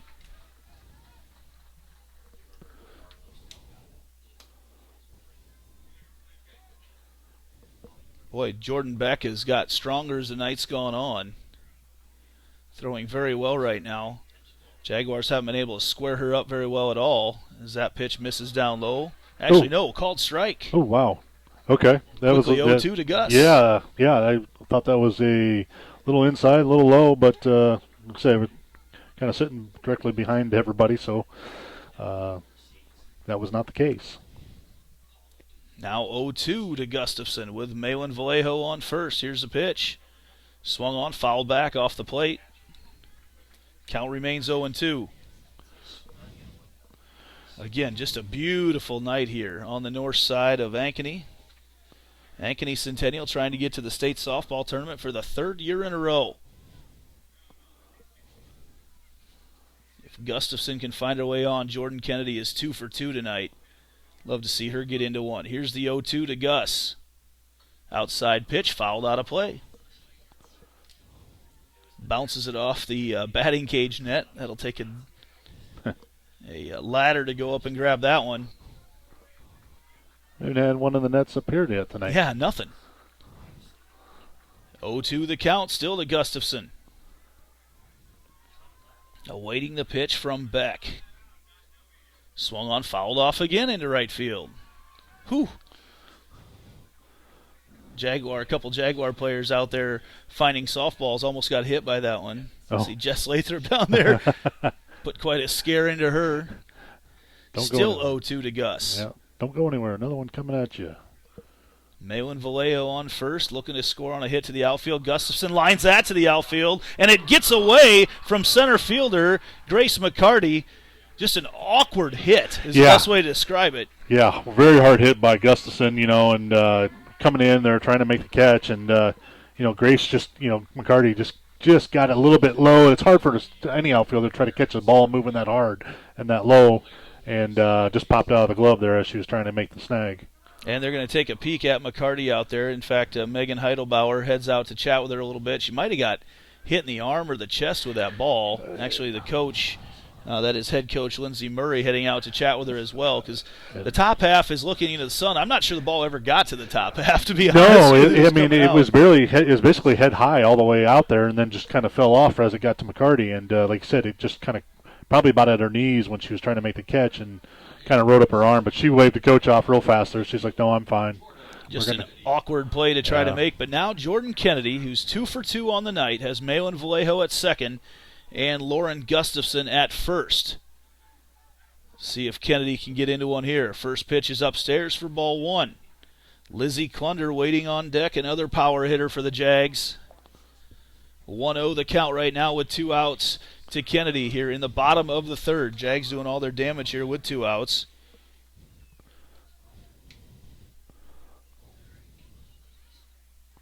Kennedy swings on that one, fouls it off to the backstop.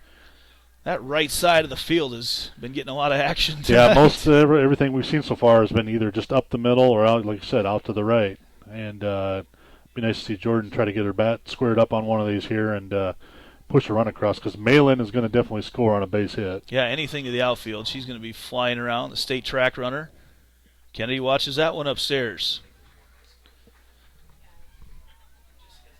I'm tired of close baseball and softball games. I feel like that's all I've had for a while. That's state softball, though, I think, at its best. And you know what? Jags have been in a lot of these games this year, and they've done a good job of fighting through, especially here as of late.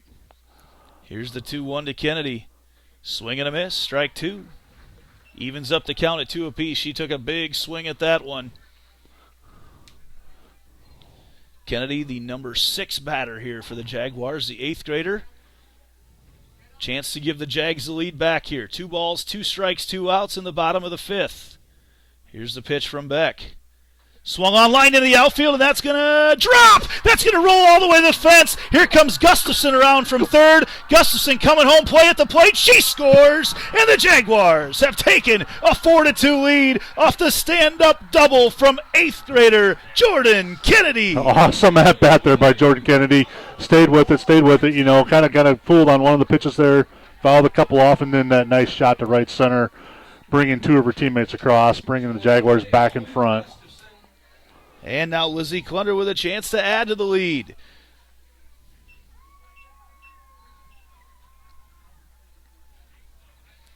Little mound conference right now. Huge hit right there from Jordan Kennedy. And I know you kind of get to these points sometimes you get ahead, but here's a situation where you got another runner in scoring position, Lizzie Klunder coming up. Find some more. There's never enough. We always You say you never score enough runs. As Lizzie Klunder steps up, no pitching change made. It doesn't look like. That's still Beck out there. I believe so. Quick little conversation there from Lindsey Murray and home plate umpire Phil Crease. Now hitting for the Jaguars, number 19, first baseman Lizzie Klunder. Klunder steps up. And all of a sudden, you got the Jaguar fans. You were kind of a little, it was loud a little before, and now all of a sudden you get that momentum going and that good vibe feeling going. They're making it known that they're definitely rooting for these Jaguars. And Klunder just fouled by a couple feet out there in right field. Close. Boy, one of those again would score Kennedy from second. Yes. Yep. That could have found the line. I think it was probably about 4 or 5 feet foul the way it looked as it was disappearing behind the dugout. Klunder 0 for 2 on the night. But boy, charge into this one. You feel like that third run would certainly help things out right now. Jags 4 runs off 2 hits. Klunder swings on that one. Again, a foul ball into right field. And Kaylee Bunn, a really nice effort out there in right. Not able to make the play. And it is called foul. Yeah, made a great effort. Came a long ways. Got really close to that ball actually before it hit the ground. So Clunder digs in once again. Man, Jaguar hitters feel like they've been behind so much tonight in the count. They have, but they've done a great job of getting themselves back in the count and then coming through, getting a successful hits. Clunder watches that one in the dirt for the first ball. They do. There's just a resiliency on the hitters tonight for the Jaguars. Yeah. There's a lot of two-strike hitting going on. Something we didn't see as much there a few nights ago, but like I said, when you have a game like that, a lot of times you come back, you've got a totally different focus. You realize, what's at stake. Clunder watches that pitch upstairs, makes the count 2-2. The hardest games are the ones you're supposed to win. Those are the hardest ones I've in the been world, and we've all been there. We've all been part of that probably at some point in time in the sports. It's games like these where you've got a great team on the other side that you've got to put your best foot forward. Clunder watches that pitch upstairs, and again a Jaguar hitter has battled back from 0-2. Clunder, one of them. She was down 0-2 earlier. Battled back to a full count. Lizzie looking to make a splash here, the lone senior in the Jaguar starting lineup. Eyes this one up. Awaits the pitch from Jordan Beck.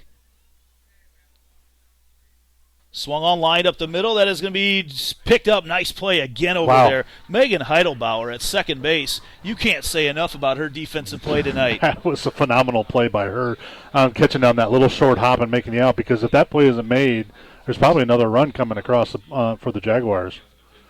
But the Jaguars, with a hit from Jordan Kennedy, the double, right after a single by Lauren Gustafson.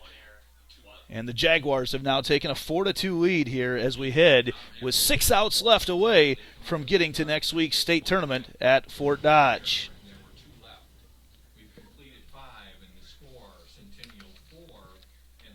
Gershman Mortgage, Midwest premier mortgage lender, is proud to support all Ankeny sports. Whether you're looking to purchase a new home, vacation home, upgrade or remodel an existing home, or refinance your current mortgage, Gershman Mortgage is here to help. With over 65 years in the mortgage industry, we have security, experience, and unmatched service. Visit our Ankeny office, call 515-964-5952, or visit www.gershman.com to get pre-approved today. Gershman Mortgage, NMLS number 138063. So as we head to the top of the 6th, again, Kevin Fisher, the Jaguars, 6 outs away from their 3rd straight trip to Fort Dodge. And if they do it right, they'll only have to see the leadoff batter, Kaylin Obleton, and that top of the order, one of the best we've seen all year. Yes, they're very impressive, and they're in a good spot here.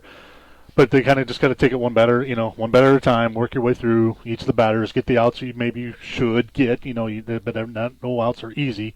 So, you just got to take care of business. First pitch is a strike. Second pitch line through that 5.5 gap, and a leadoff single for LinnMar there from Emily Caranda. LinnMar won't go away. Wouldn't expect him to. Yeah, I was just looking at her previous at-bats. She hit it there every time. 2 outs, right by the shortstop each time there. Grace McCarty now. Center fielders made a couple nice plays out there. She's 0 for 2 on the day, the lefty. First pitch upstairs for ball 1. Now, LinnMar's kind of in the spot here. What do you do? Do you try to move a run over, try to get one, or do you try to get the bigger inning? What do you try to do? I think you're thinking about base runners right now Yeah. if you're LinnMar. That pitch swung on line to the outfield. That is a shot all the way back, sends Mackenzie James all the way to the wall. And Grace McCarty has just tied this thing up with a 2-run bomb to straightaway center.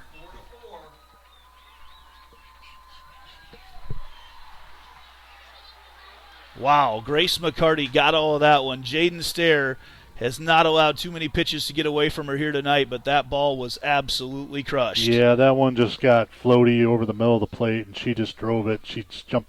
Grace jumped right on top of it, and man, off the bat, you can kind of tell that ball was probably going to be out. And now we get back to the big part of that is you for sure will have to go through the top of the LinnMar order once again tonight. Yep. Kaylee Bunn steps up, the 7-hitter for the Lions. First pitch misses outside for ball 1. Yeah, nothing that Mackenzie James could do about that ball in straightaway center. Here's the pitch. Swung on, fouled back. Actually might have caught a piece of home plate umpire Phil Crease. Wasn't sure who that was, if it was Sid or the umpire. Again, let us know where you're watching from tonight. I always like to see where people are checking in from. I know we've got a ton of people that have been watching throughout the evening. Here's the 1-1 pitch to Kaylee Bunn. And it misses. Ooh, must have been just a little high for the liking there from the home plate umpire. And now it's 2-1. It looked like a pretty good changeup. That pitch swung on line to the outfield once again. That's all the way back to the wall, and that's gone. 2 home runs in a row from the 6 and 7 batters for LinnMar. And just like that, the Jaguars don't even have an out right now in the top of the third. LinnMar with 2 home runs in a row. Wow, another big shot there by LinnMar. And, Jaguars got to kind of find a way to regroup here. You know, had all the momentum coming into the inning. And you know what, a couple pitches got away, and then all of a sudden LinnMar took advantage. So Stair going to stay out there. You wouldn't expect anybody else to take the ball right now except the junior who's been the ace all year. In the last 2 innings, these bats for LinnMar have come alive, and they have taken the lead now 5-4. Number 8 batter, Megan Heidelbauer, up to the plate now. She's got on twice by error today. Speedy second baseman has made some outstanding plays at second base for the Lions. Pitch misses outside for a ball.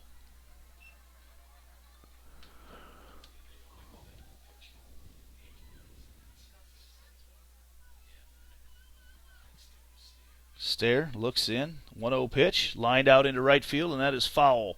Not by much, but foul out into right field. Yeah, I think the one thing you got to be careful now as a pitcher and just kind of going through your motions, making sure you're careful here.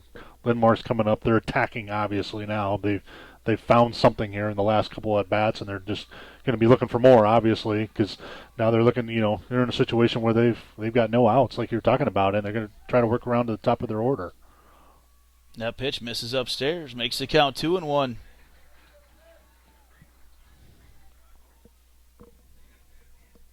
LinnMar with 7 hits, 2 of them home runs.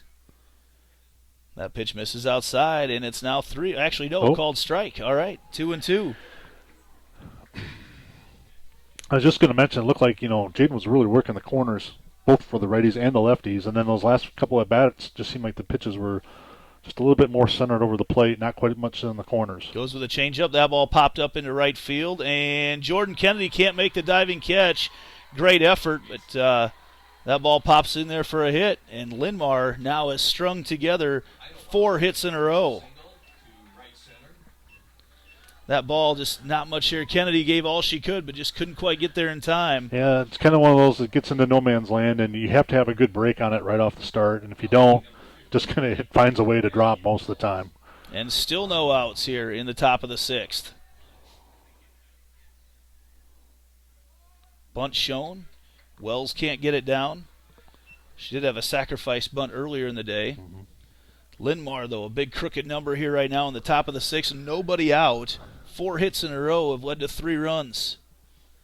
Here's the pitch. Outside. 1-1 the count. Yeah, the Jags' goal is going to be, pretty big here. You're looking to say, okay, hey, I know we gave up the lead, but we got to keep it at 1. We can't try to make up 2 or 3 or whatever it is. That pitch lined out, foul into right field, not a play.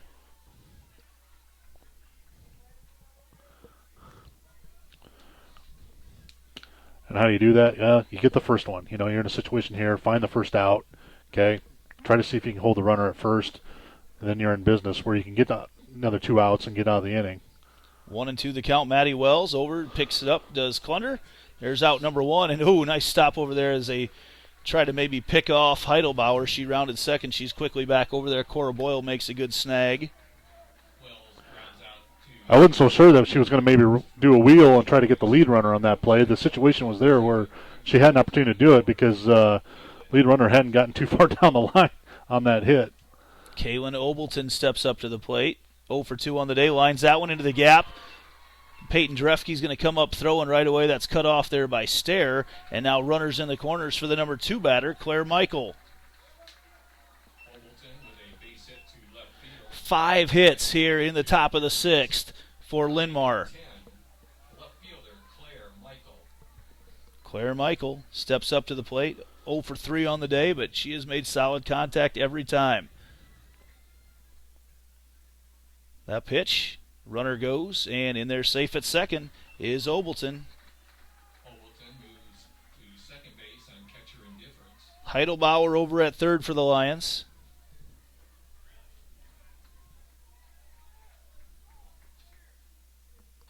That pitch into the outfield. Mackenzie James all the way back gets it, but tagging there from third is Heidelbauer, and she will score. And an extra insurance run there for the Lions.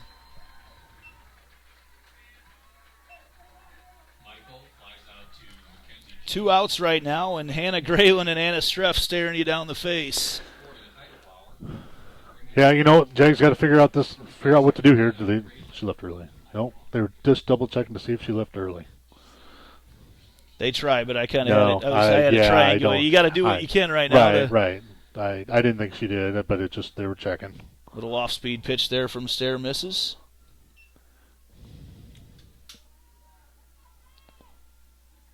Southeast Polk is now taking a 4-3 lead in the 6th. Gonna walk her. And they're going to move on Hannah Grayland to first. And now Anna Streff, who's got, I believe the number was 8 home runs on the year. Yeah, steps I know up to she the plate. had several on the year, and is a dangerous hitter. That pitch lined over, and that's going to be a hit. Coming around to score from second is going to be Obleton. And runner moves to third is Hannah Grayland. Second hit of the night for Anna Streff. With a base hit down the right field line, scores Obleton with the run in the top half of the 5 runs right now in the top of the 6th for LinnMar. And with Emily Caranda coming back up, she started everything off with a single, and they've now batted around here in the top of the 6th. And boy, it is really tough to win a sub-state game when a team puts up 5 runs in an inning. Right. Yeah, you can't run into big numbers like we're seeing right here. And, Jaguars are just going to have to figure out, one, you get out of the inning, you got a couple more at-bats yet, and see what they can piece together. But, you got to stop the bleeding right now. Caranda, again, led off with a single. And then Grace McCarty hit the first of 2 home runs in a row. That pitch swung on a little off-speed pitch. Good to see Jaden changing her speeds. I think LinnMar getting a little comfortable at the plate. Yeah, a lot of different speed on that one. Just definitely off speed and way out ahead there. Pitch misses outside. They throw back and try to pick off Grayland at third. She's in there safely, but heading into second, Anna Streff now in scoring position as well. Streff takes second base on catcher indifference. There's a pitch swung on, pop foul, out of play. 1-2 now the count to Carandu.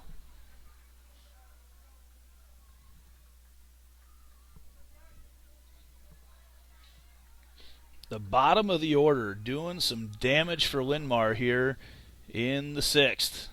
Stair goes way outside, misses, evens up the count at 2 apiece.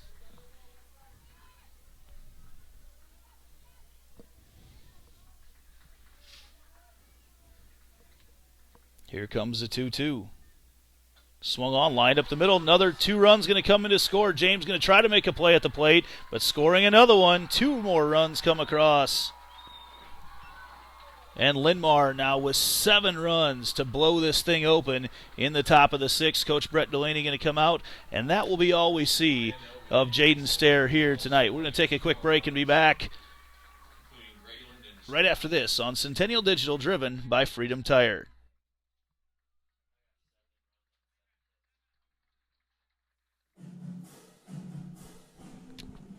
Jaguar softball on Centennial Digital is driven by Freedom Tire and brought to you by these generous local businesses.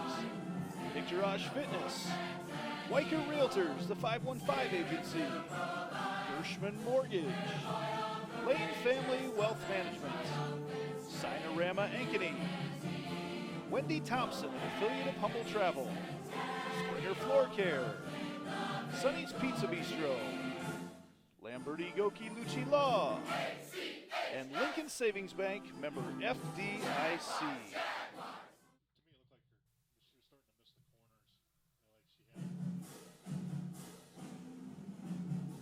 Jaguar softball on Centennial Digital is driven by Freedom Tire and brought to you by these generous local businesses. Part of Ankeny Animal Hospital, Cabaret Sports Bar and Grill, Ted Sandine Photography, the Ankeny Real Estate Group, U.S. Cellular, Made in the Shade, the Edward Jones Office of Ken Patterson, Smash My Trash, and Semro Family Vision. Grace McCarty back up at the plate for the second time this inning, of which in the inning she's 1 for 1 with a home run. She was the one that really got things going with her bomb to straightaway center. Lauren Gustafson in, though, pitching right now for the Jaguars. That ball a little flare into the outfield, and Peyton Drefke makes the play out there in left. The Jaguars with a tall task in front of them. Time for a rally for the Jaguars. We'll be back with the bottom of the 6th right after this on Centennial Digital, driven by Freedom Tire.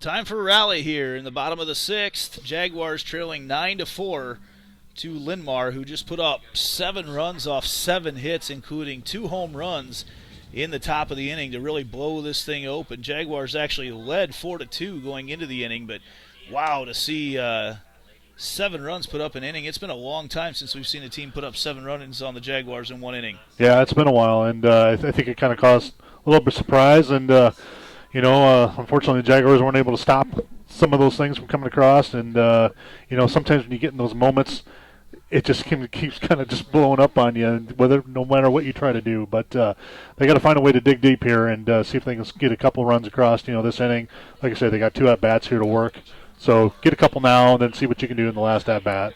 New pitcher for LinnMar coming in is Emily Caranda. Get some numbers on her here quick. Caranda on the year is 14-1 on the season. An outstanding year. Teams only hit 148 against her, and she's got a 1.05 earned run average, and the Jags need a lot more than that at this stage. The righty steps up against Cora Boyle. Big old hop right there from Caranda, and they're going to call an illegal pitch right away. That is called a ball. Yep. Yeah, she's not going to get away with that at the high school level. No. So ball 1 there to Cora Boyle. That was a gigantic hop. That is definitely not allowed. You can get away with that in club ball now. They've made it legal. Yeah, you have to say, travel ball maybe, but in high school ball, no. We found that out at the state tournament in the championship game last year, didn't we? Yeah, a couple of huge plays. Even whether we felt like it was or not. Yeah, but a couple of huge plays on illegal pitches. But that there kind of gets in the head of your pitcher when all of a sudden the way you throw your first pitch is told you can't do it that way anymore. So 1-0 the count right now to Cora Boyle. Jags need some base runners. She does it again. Takes a big hop. 2-0 the count. Yeah, we'll see where this goes, because we saw the same kind of motion again there. And be interesting to see how much conversation is had about this here in the next couple pitches. Another big hop, but a called strike. So I haven't seen anything different in the way that she's doing it, but she's definitely airborne. 2-1 the count right now to Cora Boyle, and that's going to be up to first base umpire Gerald Bowie to make that call. I know what they're going to look for is that toe flip, though, and if, like that, as Boyle fouls that one off, but nothing called, and it's 2-2. Well, and it's always a point of discussion, and I actually was just reading on this a couple days ago, and they talk about crow hopping and they talk about leaping, and actually they're two different things, and they'll just try to figure out if the pitcher is getting a reset and another push off when she does that hop, and that's what they kind of make the determining factor on that. That pitch in the dirt loads up the count right now to Cora Boyle. Well, it's not going to get called, so I guess we'll move on right now. If it does, we'll take it. But it's a full count right now to Cora Boyle from Emily Caranda. Freshman pitcher for LinnMar. Here's a full count to Boyle. Swung on, and that is going to be fair ball. Actually stays fair. No, the umpire at first base said fair, and then home plate umpire Phil Crease comes in and says no, it's a foul ball, but it was signaled fair by the umpire standing right there at the plate. Well, yeah, and Coach Delaney wants to come on and have a conversation right now as about well. That. The umpire obviously watching the play at first base is watching the play, see what's happening and his determination. But the home plate umpire was looking right down the line, determining where the contact was with the glove. It doesn't matter if the player's in fair territory.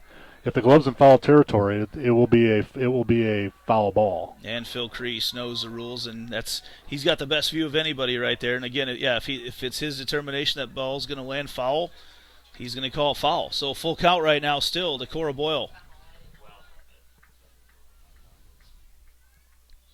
Here comes a pitch. That was a jump. And a fly ball out to the right field by Kaylee Bunn for out number 1. That last pitch definitely had the toe flip, and that was what I was told last year at the state tournament is what the umpires are looking for. Yeah. And like you say, it's going to be the first base umpire's call on that, because we've seen that's where it always comes from. So it's his determination, the legality of that pitch. And up to bat now is Claire Suarez. That's called strike on the outside corner. So I'm not sure what's changed from the first pitch that was called illegal and now these pitches, because everything's looking exactly the same right now. 0-1 the count. Jags need a lot more than a few illegal pitches, though, to get back into this one. Suarez swing and a miss. Strike 2. Yeah, that's the thing of the whole situation is you can't get all up in arms over this. You created your own damage already before this. In terms of on the defensive side, so you can't get too riled up over all this. Little off-speed pitch comes in and just misses upstairs to Suarez, makes the count 1-2.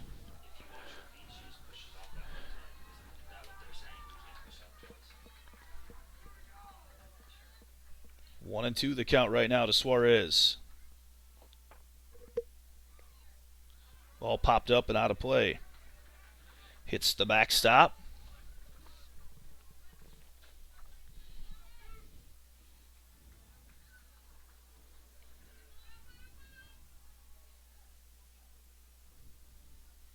Suarez tries to square things up right now. Looks over. Here's a pitch from Caranda in the dirt. Ball 2. 2-2 now with an out here in the bottom of the 6th. As a batter, though, you just got to get up there. Don't be distracted by it. We're still watching the ball coming out of the pitcher's hand, making sure you're watching that, doing your thing, even though she is kind of changing her angle of the pitch as she throws it. That pitch fouled back as well. Want to be sure tonight to thank Fiscus Jewelers, Sports Page Bar and Grill, Ankeny Girls Softball Association, and the Kitchen and Bath Company for helping bring postseason coverage to you here on Centennial Digital, driven by Freedom Tires. 2-2 the count still to Suarez. Awaiting the pitch from Emily Caranda. Swung on, line back up the middle. Caranda flashes the glove and makes a nice easy toss over there to Hannah Grayland for out number 2. And back to the top of the order, Peyton Drefke, who's 0 for 3 on the evening. Go back to the top of the order for Centennial, and number 3, Peyton Drefke. 0 for 3, hit the ball hard, though, every single time. Just a couple good plays in the outfield, and then a good scoop up by the shortstop on the previous at-bat. Drefke watches that pitch upstairs for ball 1.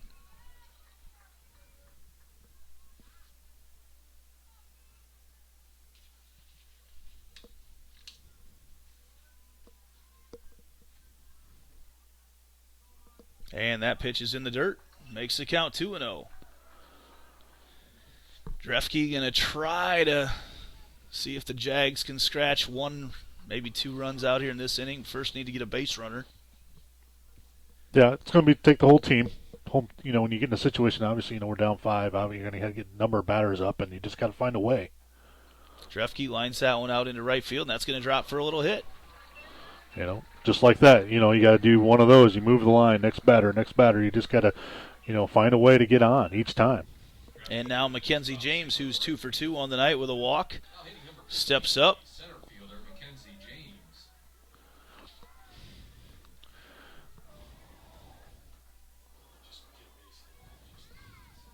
Lights have taken over here on the north side of Ankeny. 2 outs right now with Peyton Drefke on first. James watches that pitch on the outside corner for strike 1.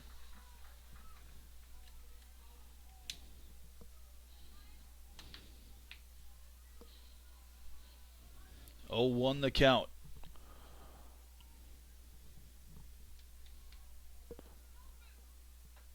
And that pitch is on the outside corner right at the knees for strike 2. So quickly ahead in the count is Caranda with Drefke on first. Williamsburg has punched their ticket to the state tournament tonight. Congratulations to them, the Raiders. 0-2 count.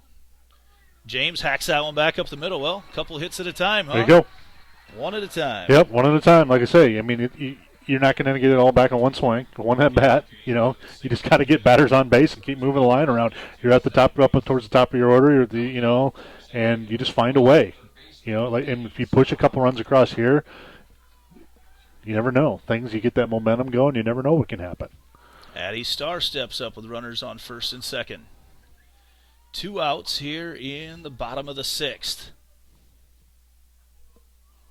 Starr watches that in the dirt for ball 1.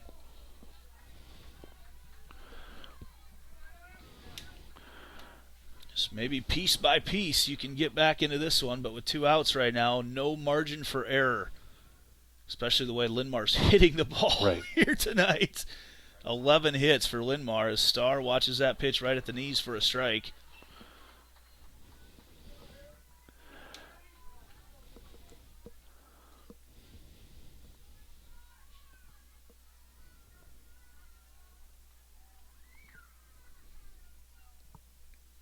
One and one with runners on first and second. Starr hacks that one over, and a nice play right to Hannah Grayland for the out. It's a tall task. The Jaguars right now. Yes, it is. But you can't think that it's over. You never know. LinnMar obviously did it, and they're at bat. They're back in the 6th inning. Jags just got to come around back when they come around the 7th. Hold serve, so to speak, and then go see what they can do in the bottom half of the 7th. As we head to the 7th inning, remind everybody after the game tonight, be sure and stop by Cabaret Sports Bar and Grill for the best wings in town. Summer's a great time to enjoy their patio and catch the game with friends and family. Stop by for lunch anytime to try our huge variety of salads, pizzas, burgers, or their famous tenderloins. So we head to the top of the 7th right now. Lauren Gustafson, the lefty, back in the circle, going to try to shut down LinnMar here. They're coming to bat with, not McCarty, excuse me, I missed McCarty before. Kaylee Bunn, Heidelbauer, and Wells, the 7, 8, and 9 batters, which hasn't really mattered for LinnMar here tonight. They've been hitting the ball all over the order. Started off, man, the way that Jaden Stair mowed down the first few batters, felt really good about the Jaguars' chances, but that 6th inning just blew things wide open. 7 runs for the Lions.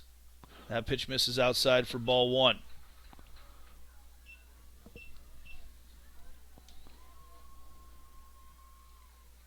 One and 0 the count right now. Ball fouled off, evens things up at 1 apiece.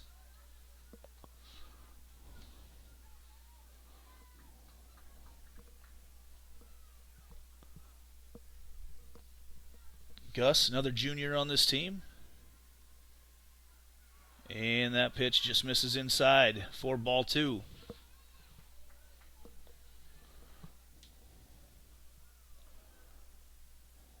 That pitch popped up there to second base. Claire Suarez gets underneath it. Big swing. Looked like she got a lot more of it, but Looking out over the field, Claire Suarez didn't really have to move. Popped No, up right to no, her for just- the out number one. Just kind of a little bit off the end. Just caught off the end of the bat there, and easy little pop up there for Claire. Megan Heidelbauer steps up. She had a single in that big inning, which right now seems like an eternity ago. It feels like the Jags have been behind for a long time. Yeah, that was a long. It was a long inning, a lot longer than you want to be on defense. That's for certain. Southeast Polk has beat the Ankeny Hawkettes tonight, so congratulations to the Rams heading on to the state tournament next week.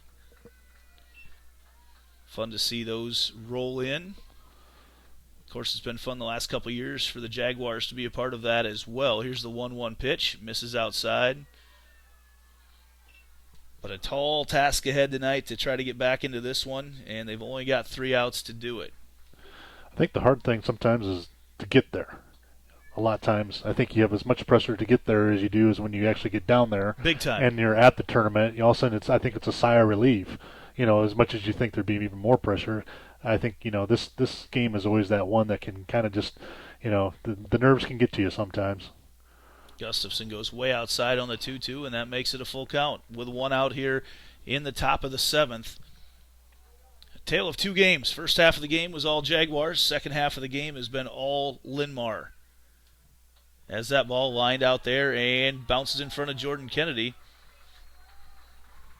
for a hit. Yeah, line shot out there. Didn't know if she would come up throwing potentially, but runner did a pretty good job of getting down the line, getting to the bag. They realized that there was a potential throw coming to first. Maddie Wells up to the plate now. That pitch misses outside and low for ball 1. Heidelbauer has been on base all 4 times tonight, twice by error and 2 hits. Good night for the number 8 batter for LinnMar. That pitch misses outside. Heidelbauer, another senior on this LinnMar team. Heidelbauer, Grayland, Obleton, Claire Michael, Anna Streff, all seniors on this LinnMar team.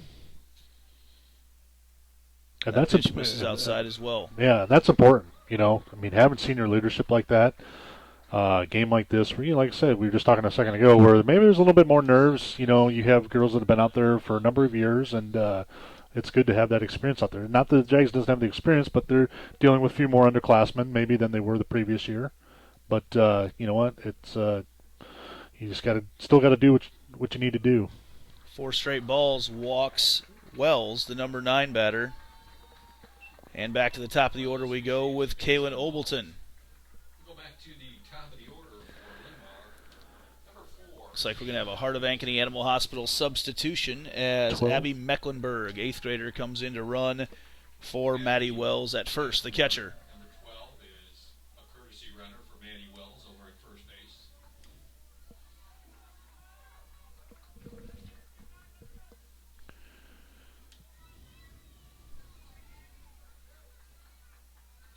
Runners on first and second for the leadoff batter Obleton. Watches the first pitch curve in for strike 1.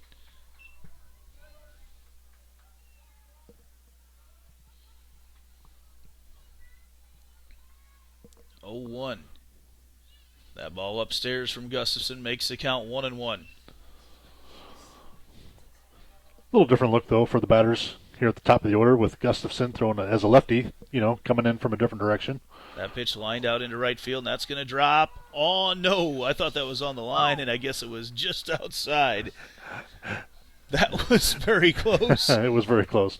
My eagle eye vision up here said it was followed by about a ball, but you never know. And now it's 1-2 to Obleton.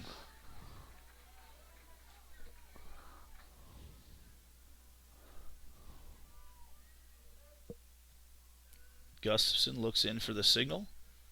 That pitch fouled back. 12 hits on the night for LinnMar. 7 of them came in the 7-run top of the 6th.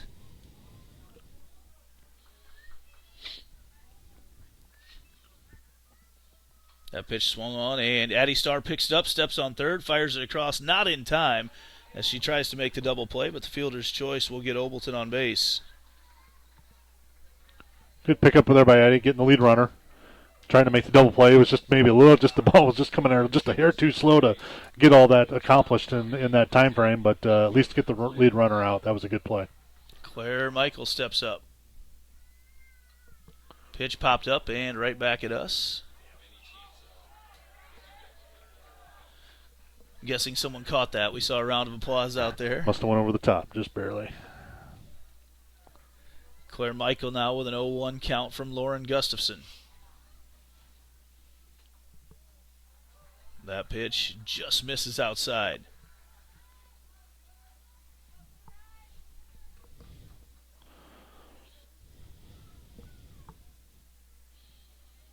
A lot of fans watching softball here tonight. That pitch misses low and away. Oh, actually called a strike.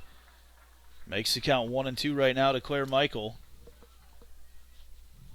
Full bleachers here tonight at Ankeny Centennial. This is really what high school sports are all about, especially in the summer here in Iowa. What a crowd to watch this game tonight. That's a swing and a miss right there as Gustafson picks up the strikeout. We head to the bottom of the 7th. Jags need a miracle. We'll be back right after this on Centennial Digital, driven by Freedom Tire. Final out in the top half of the 7th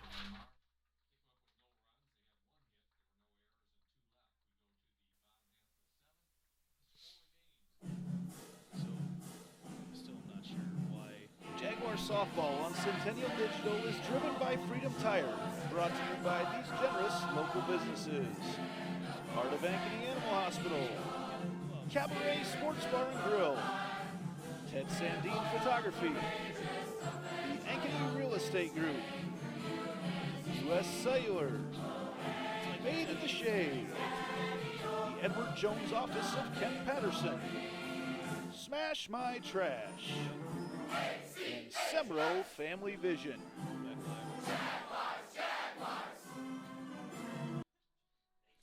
Welcome back to Centennial Digital, driven by Freedom Tire. Andy Pollock, Kevin Fisher, the Jaguars trailing by 5 runs here, going up in the bottom of the 7th. This is the last inning in high school softball.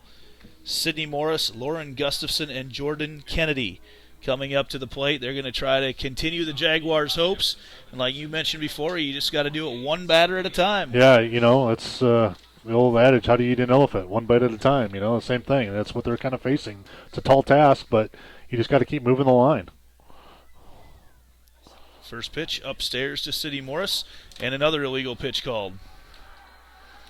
And Jaguar fans have been wondering where that's been the whole time. Yeah, it's interesting, where the umpire decides to pick up on that. And I know it's a gray area, and, it's you're going to have the fans are upset about it, obviously. You can tell. We can hear it through the booth even with the windows closed. 1-0 the count right now to Sydney Morris after the illegal pitch. And that's a called strike. 1-1 the count.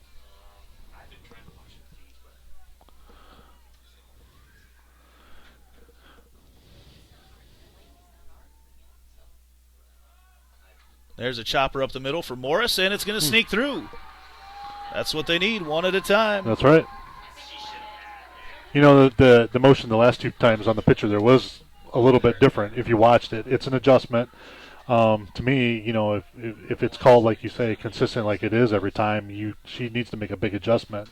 But, we'll see where it plays out. The players can't get caught up in it, though. Players have got to play the game, Watch the pitches just like any other pitcher. Make the swings when you need to make the swings. Run the bases like you need to run the bases. They can't get caught up in all the other stuff that's happening. Hannah McSparron comes in, our Heart of Ankeny Animal Hospital substitution. That pitch, swing and a miss, strike 1 to Gustafson. Gustafson 1 for 3 on the night so far. Would love to see the Jaguars get the tying run to the plate at some point this right. Right. Well, that's what you're trying to do. You want the opportunity. Let's get to that point and see what we can do.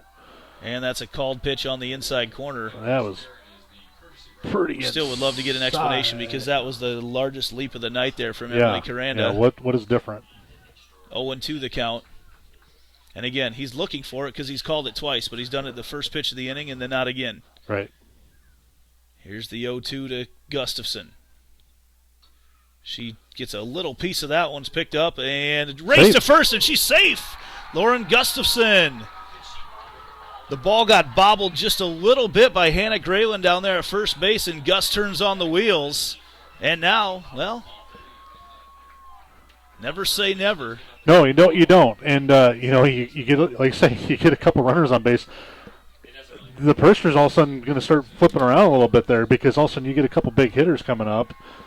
A ball leaves the park, and all of a sudden they're going to be thinking, what'll happen if the possibilities of we can't possibly lose this game, can we? But Jaguars got to put a couple more runners on base first, and then see if they can get that opportunity. Like we said, we'd love to just at some point see the tying run come to the plate. That Jaguars won't go away, but here we go. Jordan Kennedy steps up. Kennedy, the 8th grader, 3 for 3 on the night, including a 2-run double in the bottom of the 5th. And Coach Delaney, is kind of giving him a home plate umpire a little bit of an earful about the pitching. I think that was what the conversation was about during that time right there. It was quite animated. Yeah. More lively than I've seen. He didn't look like he was really saying much to this point, and then all of a sudden it kind of became a point of interest. Jordan Kennedy steps up with runners on first and second. Nobody out here in the bottom of the 7th.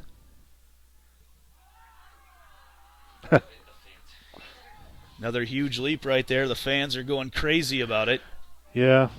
Like I say, the players got to not stay involved in it, and fans are passionate, and sometimes we're all parents. Well, and it's only going to be called an illegal pitch if something negative happens to the Jaguars. So there's times that it can be otherwise. Yeah. So 1-0 the count right now. Kennedy watches that pitch right at the knees for strike one. 1-1 the count. Hannah McSparron standing at second. Lauren Gustafson at first. Nobody out here in the bottom of the 7th. Jordan Kennedy at the plate. Kennedy a little bit behind that one. Gets a piece of it, fouls it back into the glove of Maddie Wells, and it's 1-2.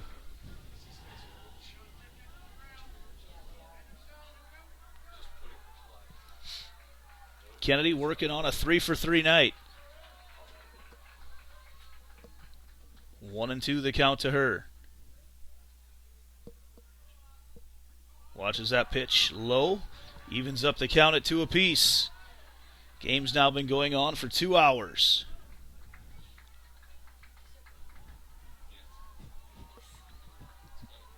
Two and two the count to Kennedy. Crowd getting excited.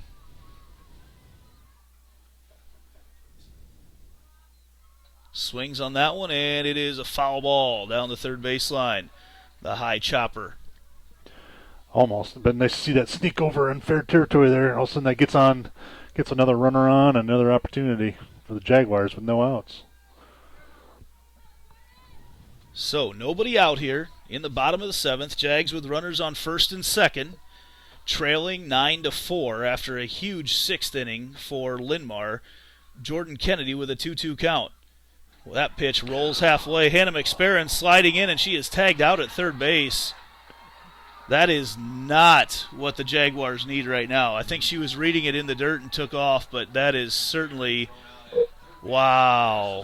Not the situation for that. When you're down, maybe if you're down a couple and you're trying to get into scoring position, but in that situation right there, you've got to push. All those runners have got to get pushed across either way. I mean, it doesn't, that doesn't do you any good to get over to third base, second to third. Doesn't really do them any good. Full count right now to Jordan Kennedy. And she watches that pitch outside. Oh, boy. That makes that other one even harder to take. Yeah, and then all of a sudden you have bases loaded and no outs, and you've got Lizzie Klunder at the plate who could knock one out of the park real fast. And McSparron was reading it in the dirt, but just understanding the situation right there of right.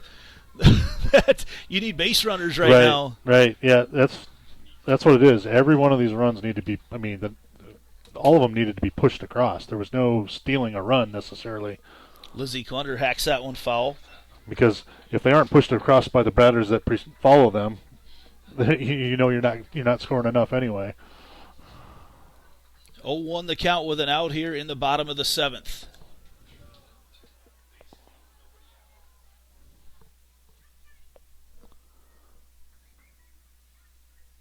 Here's the pitch to Lizzie Klunder in the dirt. Makes the count 1-1 with an out. The freshman Veranda has done a nice job here. Caranda has done a nice job here throwing for LinnMar. Couple errors here for the Lions have led to some base runners here in the bottom of the 7th. Clunder lines that one up the middle, and it is, a great play, but safe in its second, safe all around. Wow. And now, look at this. Mallory Hoganson steps up to the plate with bases loaded. Yeah, one out. Great effort there, at short by Streff. Almost made the play there at second base with the nice dive and the little glove toss, but ball just kind of rolled away, and Jaguars in business. Like we said, you got to push them all across, and that out that they ran into just kind of looms big right now. Mallory Hoganson steps up to the plate. She's got a couple long bombs on the year. The senior, out for school softball for the first time this year, steps up to the plate against the freshman Caranda. Bases full of Jags. Hoganson, oh boy. Oh. Wow, it was up and she dropped it, and then they got the call. 0-1 the count right now to Hoganson. There's not many calls you get when you drop a pitch. Base is still loaded with an out. That pitch is in the dirt. And here's a situation: the ball gets away even from the catcher. Let's say in a situation like this, it's got to be. Almost in the dugout before you're sending a runner home. It's like, look, we got to push you across. No matter what. Hoganson on the 1-1. Swing and a miss. Big cut there from Mallory.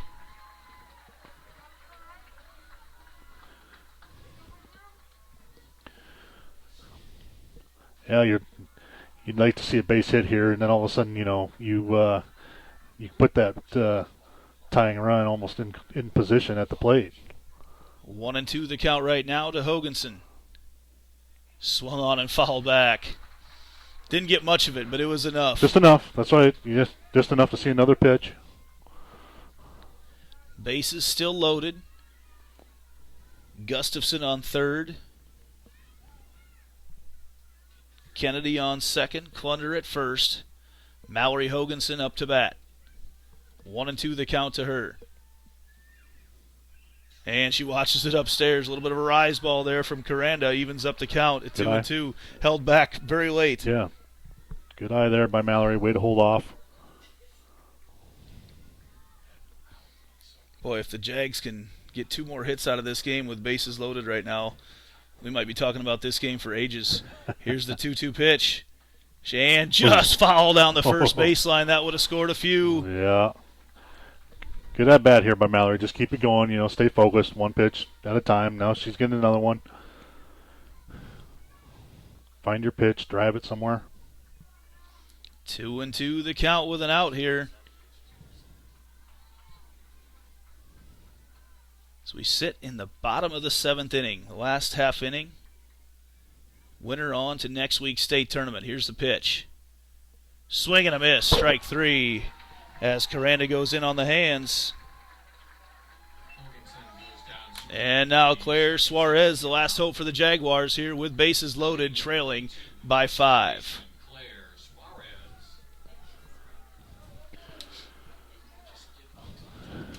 Well, we keep talking about it. Get Claire, find a way on base. You're back around the top of the order all of a sudden again. And if you had some, Peyton, McKenzie, they both hit the ball hard tonight. That's a strike there, right at the knees to Suarez.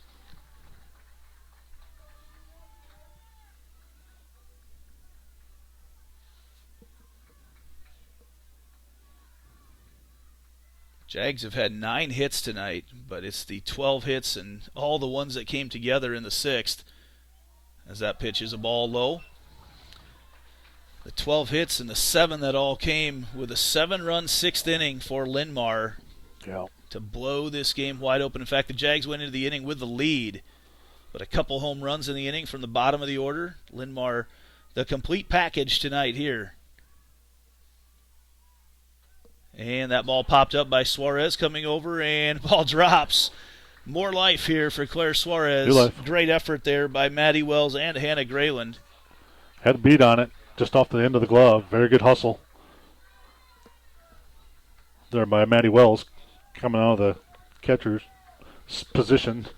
Some of the hardest things to do is get up out of that crouch and try to go chase down a ball. 1-2 the count to Suarez. Swung on, fouled back again.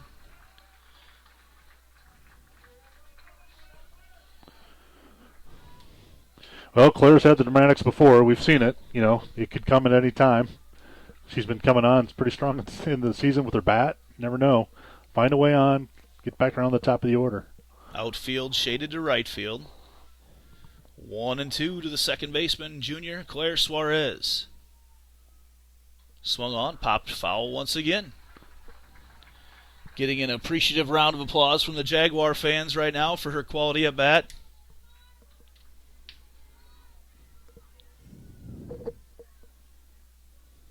One and two remains the count. Long softball game tonight here. Here's the pitch as Suarez gets ready to level things up. And on the outside corner, Suarez goes down looking. Caranda gets the last 2 strikeouts of the night, and LinnMar is on to next week's state softball tournament in Fort Dodge. We'll be back with a post-game show right here on Centennial Digital, driven by Freedom Tire.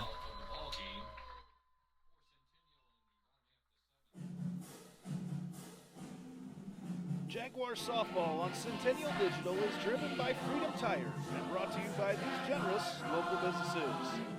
Victor Raj Fitness, Weicker Realtors, the 515 Agency, Gershman Mortgage, Lane Family Wealth Management, Sinorama Ankeny, Wendy Thompson, an affiliate of Humble Travel, Springer Floor Care, Sonny's Pizza Bistro, Lamberti Goki Lucci Law, and Lincoln Savings Bank, member FDIC.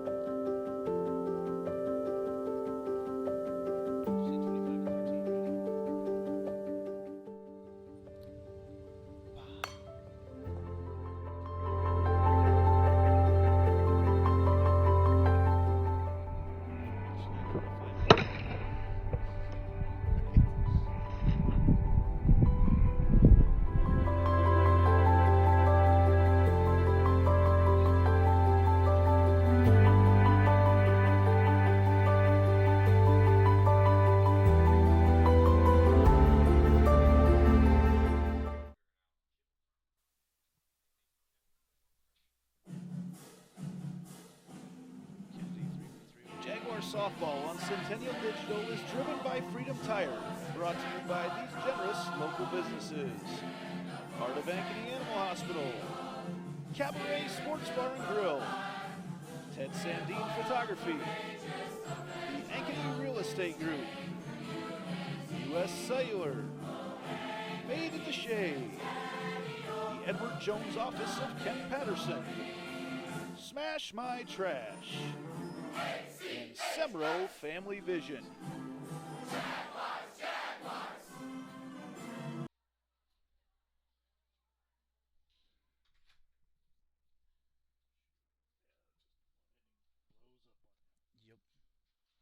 Welcome back to Centennial Digital, driven by Freedom Tire. The post-game show here tonight, Andy Pollock and Kevin Fisher, were LinnMar 9-4 victors over Ankeny Centennial. The Jaguars end their season at 25-13, and LinnMar heads on to next week's state tournament at Fort Dodge at 36-4.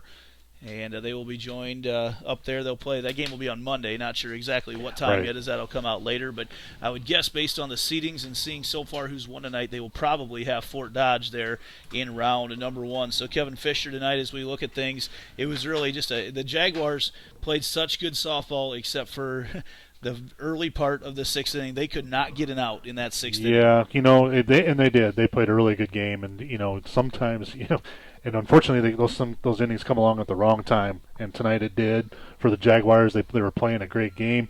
It was kind of where I felt like it would be. I don't know about you, but at that point, but I think we felt it was going to be a pretty close game, and it just kind of got away from them. And when you get that momentum kind of rolling, sometimes it's hard to stop it one way or the other. And unfortunately, it just kind of went against the Jaguars tonight. They got 7 runs, and they actually had 4 hits in a row to start off the inning, including 2 home runs.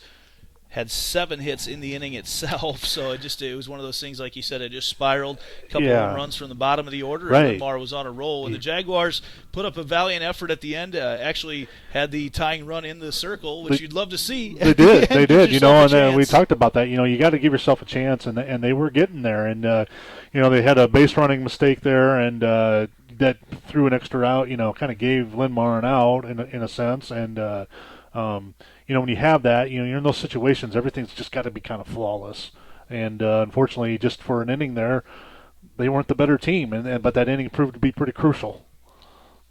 LinnMar had 9 runs off 12 hits. They committed 1 error. The Jaguars 4 runs off 9 hits. They committed 2 errors. Errors didn't necessarily come back to hurt them or bite them at all. It was the legit hits that came there in the 6th. So we want to thank everybody for watching and listening throughout the course of the year. We had huge numbers here tonight watching us.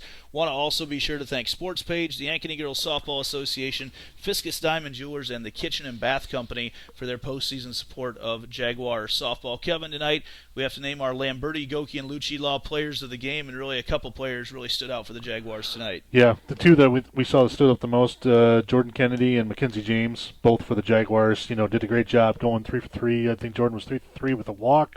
Mackenzie James was 3 for 3, and just they did a great job of getting themselves on base, putting themselves in scoring position, and bringing other runners around at the same time. Just a great effort out of the both of them tonight. It was a good team effort all the way around. And like I said, unfortunately, 1 inning gets away from them, and that's the way it goes.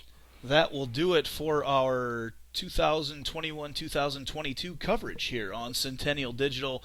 I want to very much thank tonight Quentin Crowner at Freedom Tire and his support of Centennial Digital. I can't talk right now as we look at the teams out there on the field right now. LinnMar going to punch their ticket to next week's state tournament. I'll probably see them. I'll be calling a couple games up there throughout the course of the week. Centennial going to say bye tonight to 5 seniors who have meant so much to the program here at Ankeny Centennial. Anna Wildeboer, Lizzie Klunder, Lauren Solis, Allie Edwards, and Mallory Hoganson. So those we want to wish the best of luck to those seniors who end their careers tonight under a full moon at Ankeny Centennial Field. And boy, that 6th inning felt like a full moon.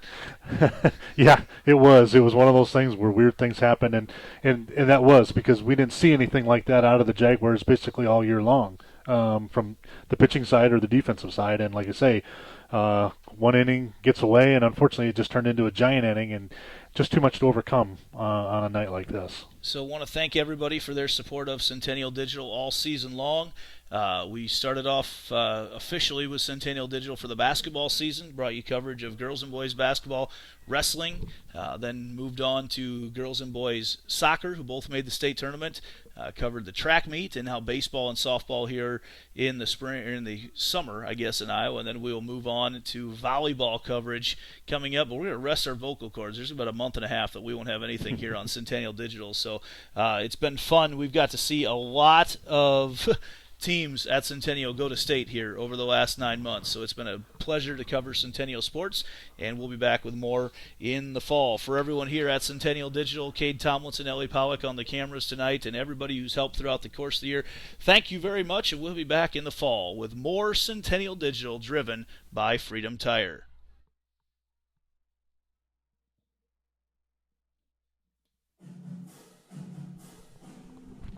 Jaguar softball on Centennial Digital is driven by Freedom Tire and brought to you by these generous local businesses. Picturage Fitness, Weicker Realtors, the 515 Agency, Gershman Mortgage, Lane Family Wealth Management, Sinorama Ankeny, Wendy Thompson, an affiliate of Humble Travel, Springer Floor Care, Sonny's Pizza Bistro, Lamberti Goki Lucci Law, and Lincoln Savings Bank, member FDIC.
Jaguar softball on Centennial Digital is driven by Freedom Tire and brought to you by these generous local businesses.